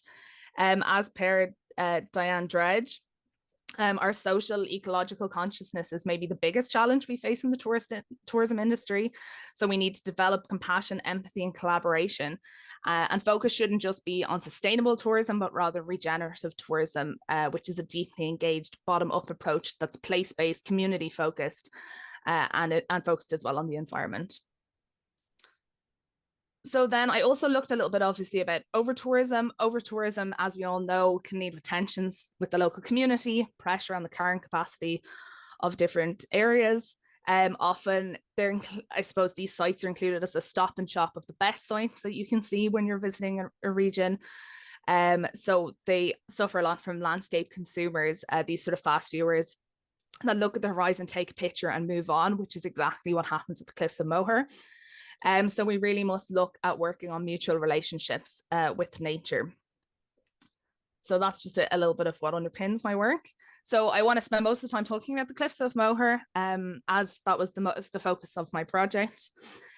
So dubbed the most beautiful place in Ireland, this UNESCO World Heritage Site must surely be at the top of your Emerald Isle bucket list. As you step away from the liveliness of the city for a breath of fresh Irish air and glance over at the Cliffs of Moher, listen closely for the whispers of ancient folklore blowing in the wind. So this is a quote from our Brennan Vacations 2022 brochure, but it'll give you an idea as to, I suppose, how the Cliffs of Moher is often depicted and why it lures lots of tourists there year on year. As I know, not everyone maybe knows the geography of Ireland. I thought I might show a little bit about, I suppose, where the Cliffs of Moher are. They're on the coast of County Clare in the west of Ireland. It's a little pin on the map. They rise over the Atlantic Ocean at 702 feet high, and they were formed over 320 million years ago. They form part of the Burren and Cliffs of Moher UNESCO Global Geopark, which is this region here, and that was established in 2011. And as mentioned, it has about 1.5 to 1.6 million visitors annually to this small space. So they face a number of issues, as mentioned before.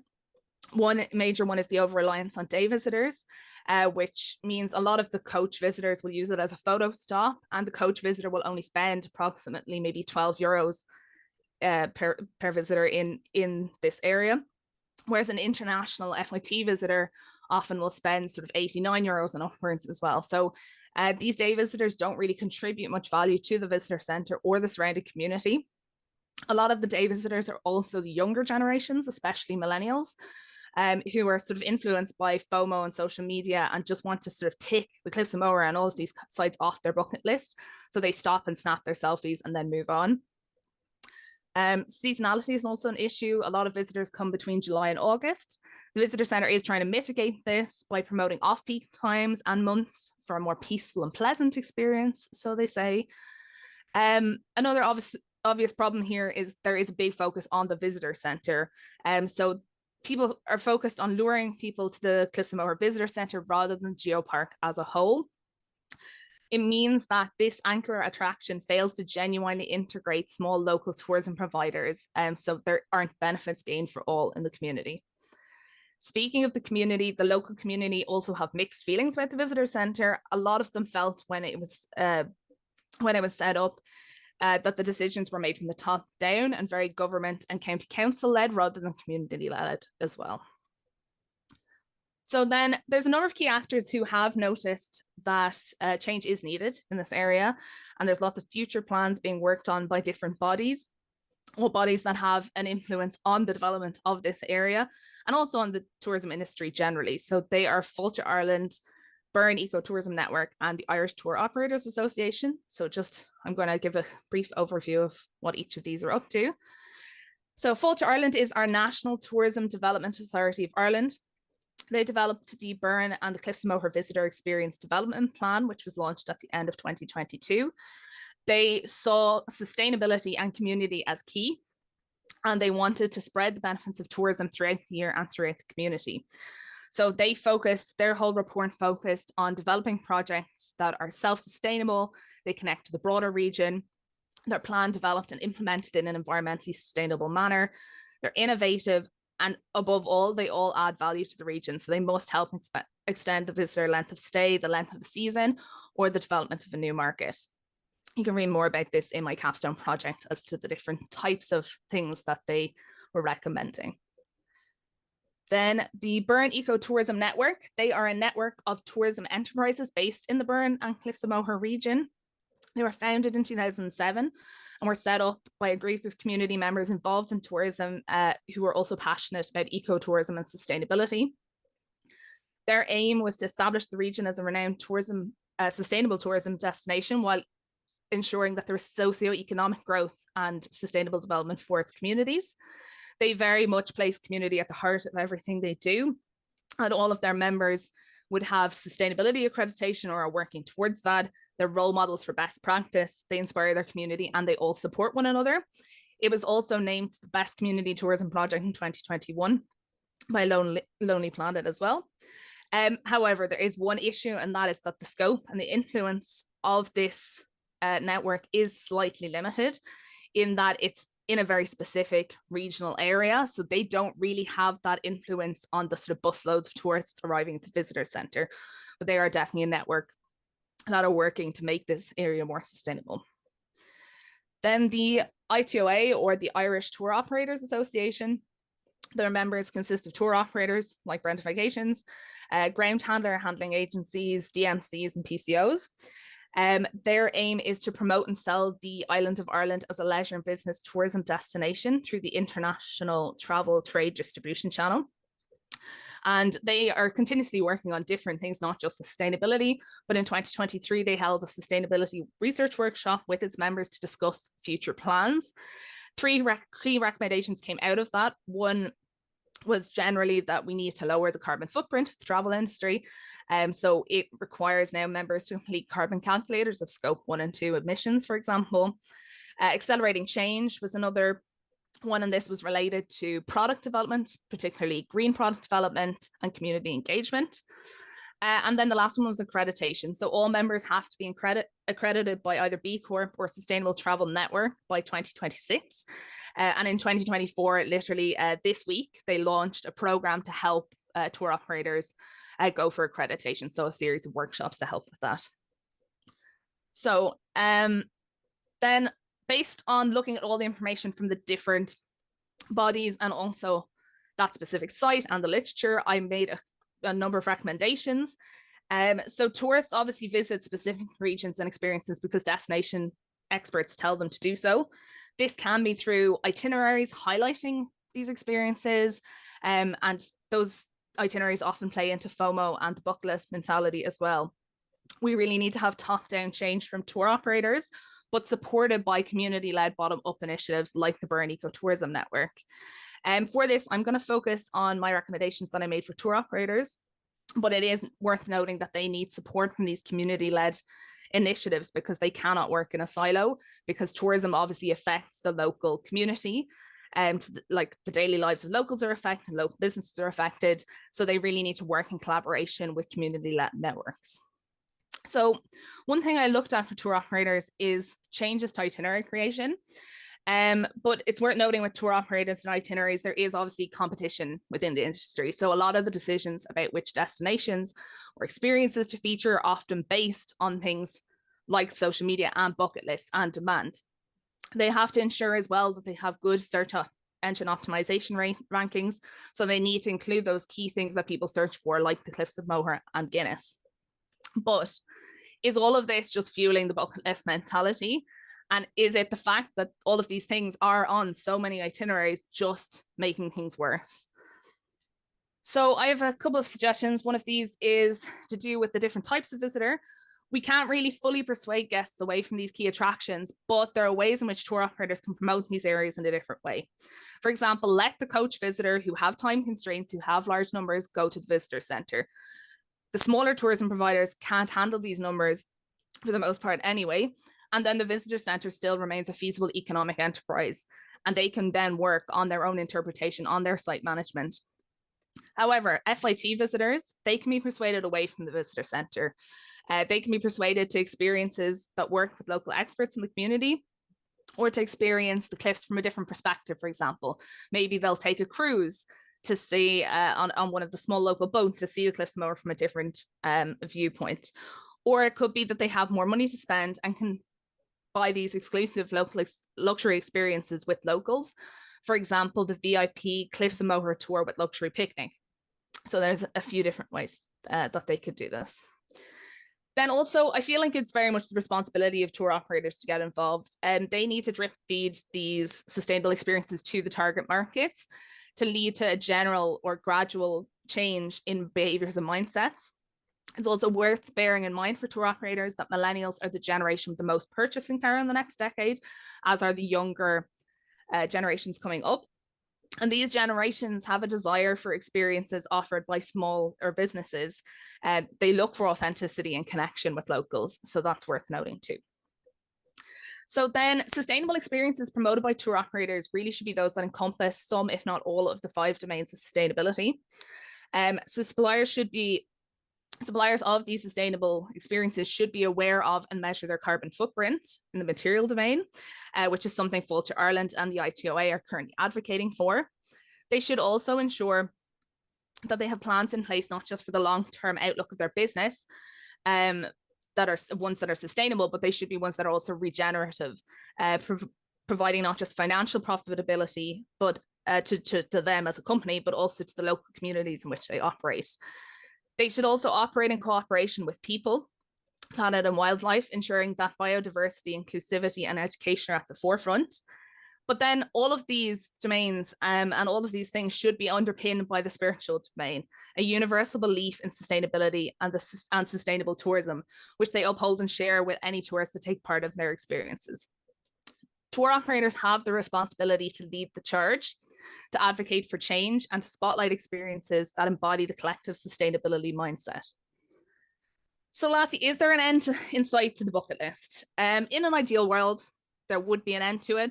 That would help reduce overcrowding at key tourist destinations. It could lead to more open-mindedness from the traveler in terms of destination and time of year. It might also encourage them to slow down and live in the moment a bit when they travel. However, personally, I think that's hard to imagine due to a few things like the popularity of influencers on social media, just the dependence on social media, especially with younger generations who are going to be the bigger spenders in the future.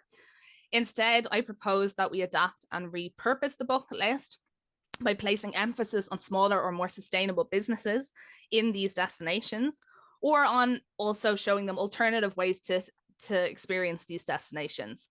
That will hopefully lead to some less pressure on these destinations. It's not, of course, sustainable long-term, but it's definitely a stepping stone in the right direction. Further discussion and research is definitely needed in the Cliffs of Moher, but just generally in all of these sites. But it's definitely a step in the right way to shift the perspective of current and future tourists. Gaurav Mahgut.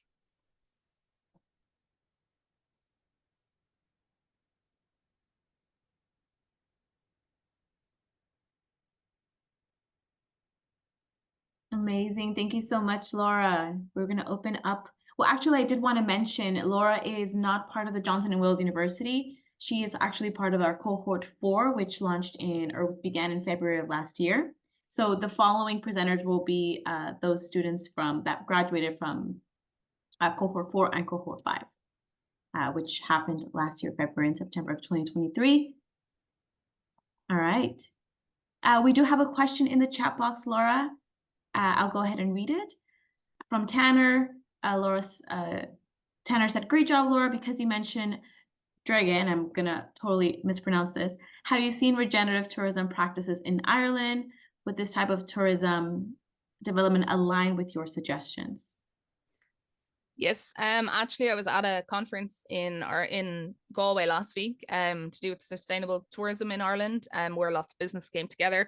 And Dredge was actually one of the speakers at the conference. So it was really interesting to hear from her, you know, not just reading a paper by her.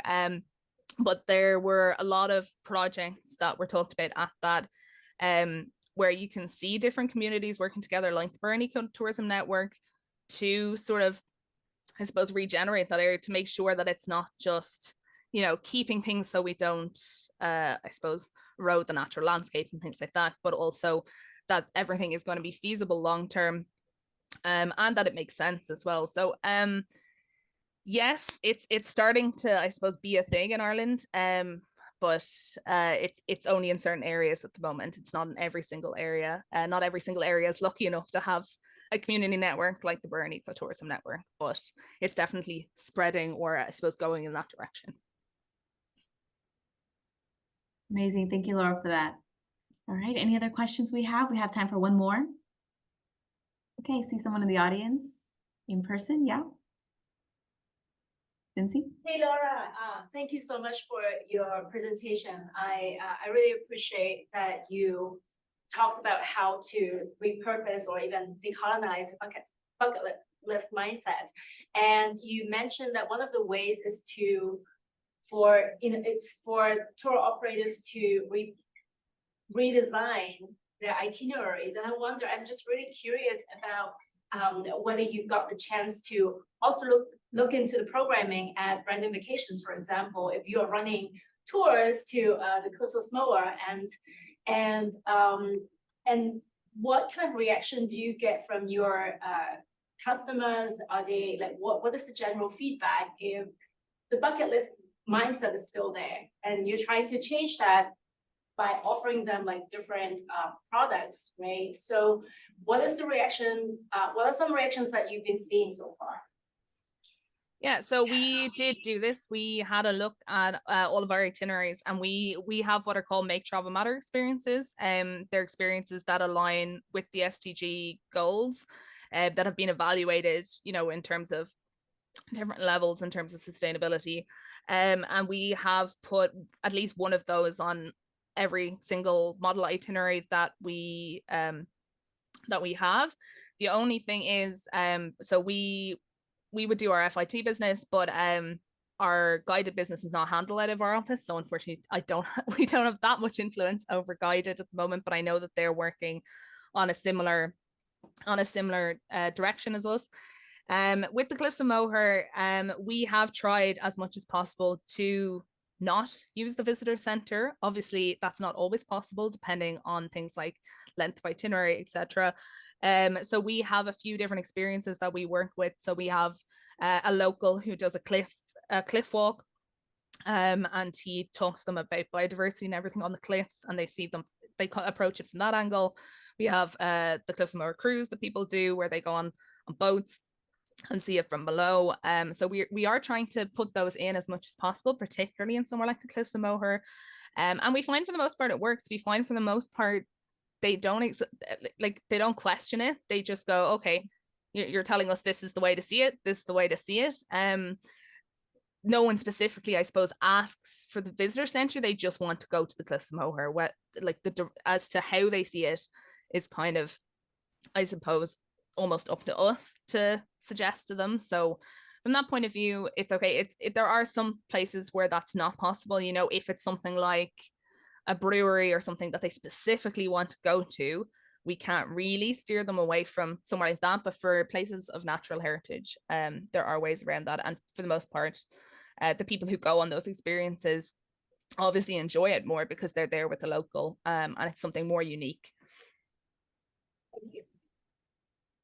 Thank you, Laura Kelly. All right, we are going to move on to our next presenter, another Laura Rankin. And today Laura is going to be talking to us about rethinking travel in an unequal world through sustainable development and locally led tourism models. Welcome, Laura.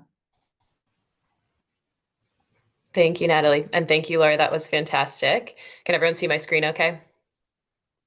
I'll assume yes, because I can't really see anyone. So thanks, Natalie.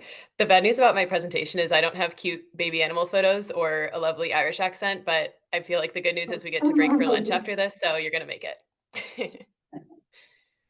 All right, so these statistics are from 2019, which, as we know, was the last full year of travel before the global pandemic. And in 2019, the global tourism sector contributed over $9.6 trillion to global GDP and was responsible for employing more than 330 million people, which is 1 in 10 jobs around the world.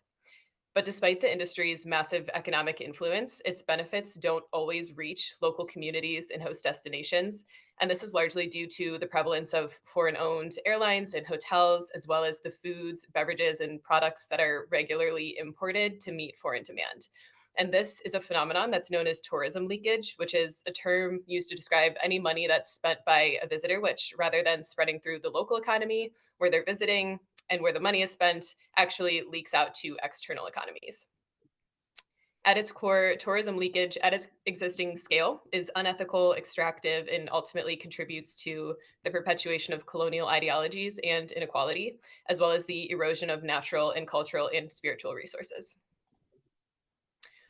So tourism leakage also exacerbates the ever-growing wealth gap between rich and poor countries and tends to be most egregious in the global south, where a lot of times local communities didn't have the spending power to set up their own tourism infrastructures before global capital arrived. And when locally owned businesses are able to set up shop now, they sometimes struggle to compete with established corporate giants who have a tendency to design their supply chains in a way that favors the profitable and broadly recognized over the locally led and sustainable. Around the world, the tourism sector is growing and generating more revenue. And as a result, the amount of capital that's being extracted from developing economies and injected into wealthier countries is increasing. So to get a better understanding of how this impacts communities on the ground, I'm going to do a double click on the Maldives, which is internationally recognized as a tropical paradise. And so tourism is the main source of economic activity here, consistently accounting for about 30% of GDP and over 60% of foreign currency earnings. While tourism has driven economic development in the Maldives, certainly, I assert that its benefits haven't always been fairly distributed. One study found that about 30% of total tourist expenditure actually stayed within the local economy, which means that the remaining 70% had no income generating capacity within the Maldives due to tourism leakage. And this statistic I found is consistent with the World Bank's leakage estimates, which are between 55 and over 80% in some cases for small island developing states. If we apply this proxy metric of 70% leakage to total recorded tourism revenue in the Maldives over a 5-year span, we can see just how devastating tourism leakage can be for economies, particularly for those in the most climate vulnerable destinations like island states that require additional capital for mitigation and adaptation efforts in order to sustain their own economies and livelihoods. It's also worth noting here that this figure does not account for the value of the invisible leakage or the opportunity cost of tourism. In the context of the Maldives, this includes the underdevelopment of other industries like manufacturing, as well as the degradation of critical environmental resources like coral reefs and mangrove forests that not only attract visitors and contribute to economic development, but also protect coastlines from increased storms and erosion and serve as natural carbon sinks. If these types of costs were to be quantified and included in this visualization, an even more significant gap would be revealed between the actual benefit to local people, which is represented by the points on the left end of the lines here in the light blue color, and the recorded financial value of tourism, which is represented by the dark blue dots on the right end of the lines. without significant intervention to disrupt this inequitable flow of capital. As the global tourism industry continues to grow, the amount of value that leaks out of destination countries will continue to increase. I feel like I'd be remiss not to acknowledge that under the existing trade liberalization and free market conditions that dictate modern capitalism, which isn't going anywhere, some leakage is inevitable. However, there are plenty of opportunities to intervene and drive more equitable outcomes for host communities through sustainable development. In the near term, I recommend 2 solutions that I believe can help combat tourism leakage in the Maldives, but I've presented them in a way that can be applied across a variety of destinations to drive more equitable outcomes. So, my first recommendation is to facilitate a shift to community based tourism, which we've already heard about today. In the Maldives, in recent years, the rise of locally owned guest house models as an alternative to resort tourism has empowered Maldivians to reclaim ownership of the industry and reap the economic benefits that it creates. And then these benefits are further compounded by the ability of locally owned guest houses to design subsidiary offerings, things like diving and restaurants and artisan crafts, which then create additional revenue streams, and these will flow into the local economy. So this is a type of community-based tourism that can further minimize leakage through increasing local ownership and establishing critical linkages that drive stronger connections between local suppliers. And some potential tactics to support this recommendation include things like launching community-led awareness campaigns to increase reach and conversion for locally owned accommodations and experience providers, incentivizing linkages that favor the local workforce and community through diagonal integration, and taxing foreign investors, including MNCs, and then incentivizing local investment to facilitate market diversification. I also recommend, as a first step, conducting an economic leakage assessment and cost benefit analysis to quantify the true value of the visitor economy that stays in the Maldives, as well as non-financial benefits like workforce development, in order to gain a detailed understanding of the holistic cost of the visitor economy, and then to identify the levers that can redirect the flow of tourism capital to local economic development efforts. So some of my recommendations for a more equitable allocation of recovered tourism revenue include investment in a robust human resources system that empowers local stakeholders with skills to match their foreign counterparts for employment opportunities, advocacy for policies that limit foreign ownership and encourage foreign capital to be reinvested in the local economy, the establishment of dedicated impact seed funds and grants for local entrepreneurs, the development of supporting industries like agriculture to support food sovereignty and limit foreign imports through innovative financial models like CDFIs. And then lastly, the execution of marketing and awareness campaigns to influence consumer behavior and drive more equitable outcomes for host communities. And then a few equity considerations with these recommended actions. It's important to be mindful of the ways that data collection mechanisms and capabilities can differ across populations, and to practice good data ethics, particularly when working internationally.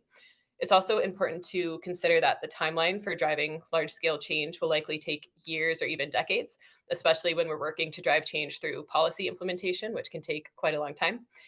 And there will also be location-specific considerations to keep in mind. So for the Maldives and other island states, these are things like a limited number of land-based resources, infrastructure capabilities, access to capital to implement and scale solutions, and so on.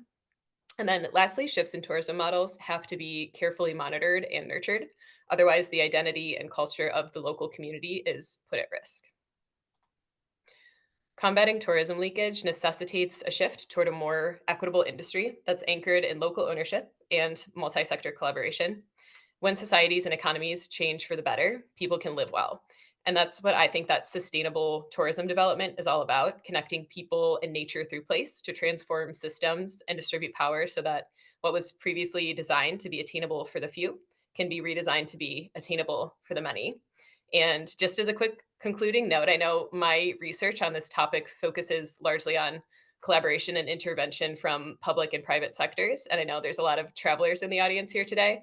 And I really think that everything I've shared in this presentation translates into supporting local communities by doing your due diligence and interacting with local folks in your host destination to get a better understanding of how your tourism dollars can be best spent in support of the local economy through decisions like where you're staying and where you're shopping, and how you can be a responsible guest and good steward of those natural, cultural, and spiritual resources every time you travel. And I guess just to orchestrate a quick callback to Leslie's keynote and the definition of travel, you can do this if you're going around the world or just if you're going for a walk down your own block. So I will leave you with that. Thanks for your attention. Amazing. Thank you so much, Laura. All right, we're going to open the floor for questions. I do have one in the chat box, so we'll start with that one. Tanner mentioned, great job, Laura. In your research, did you find any practice examples in other locations that assist with your suggestions around shifting the power and skill sets to locals? I think the Travel Foundation did a report on this. Have you looked at any distributive justice frameworks to support your work? Yeah, great question, Tanner. I definitely found some really inspiring examples of this already taking place. I think I did look at the Travel Foundation because I believe you may have shared something during one of our courses or in one of your responses. So I've looked at some of their work. I haven't looked at any distributive justice frameworks, but I'll make a note of that because that sounds fascinating. But I found a lot of great frameworks around this type of work.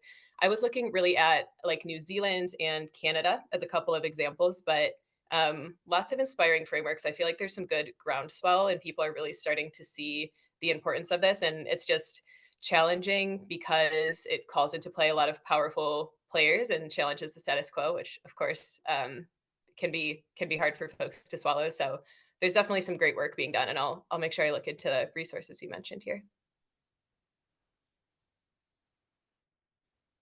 Amazing. Christine mentioned in the chat box, great presentation, Laura. So glad my schedule aligned to be able to hear it today. Me too. Thanks, Christine. And then we welcome any more questions that audience may have.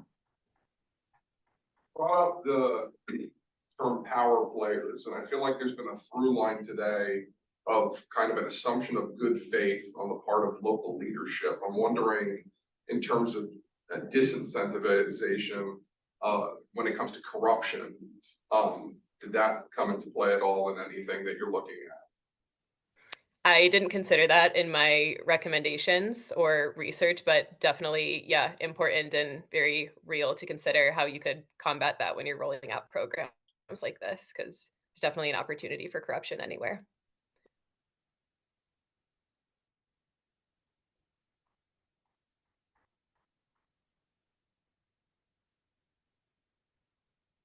Hey, Wendy in the chat box mentioned or commented, definitely gave me thoughts about all the reward programs that big corporations do now, which may equate to tourism leakage, particularly airline and hotel award programs, which takes the potential business away from the local businesses. Thank you for bringing out this awareness. Okay, and if we don't have any other questions, we are going to end here. And we are going to take a break. I do want to share that we are going to return back promptly at 1 p.m. EST, 12 or noon CST, 10 a.m. PST, and 8 p.m. SAST. So if you, feel free to drop anything in the chat box, take your break, and then we'll see everyone at the start of the hour.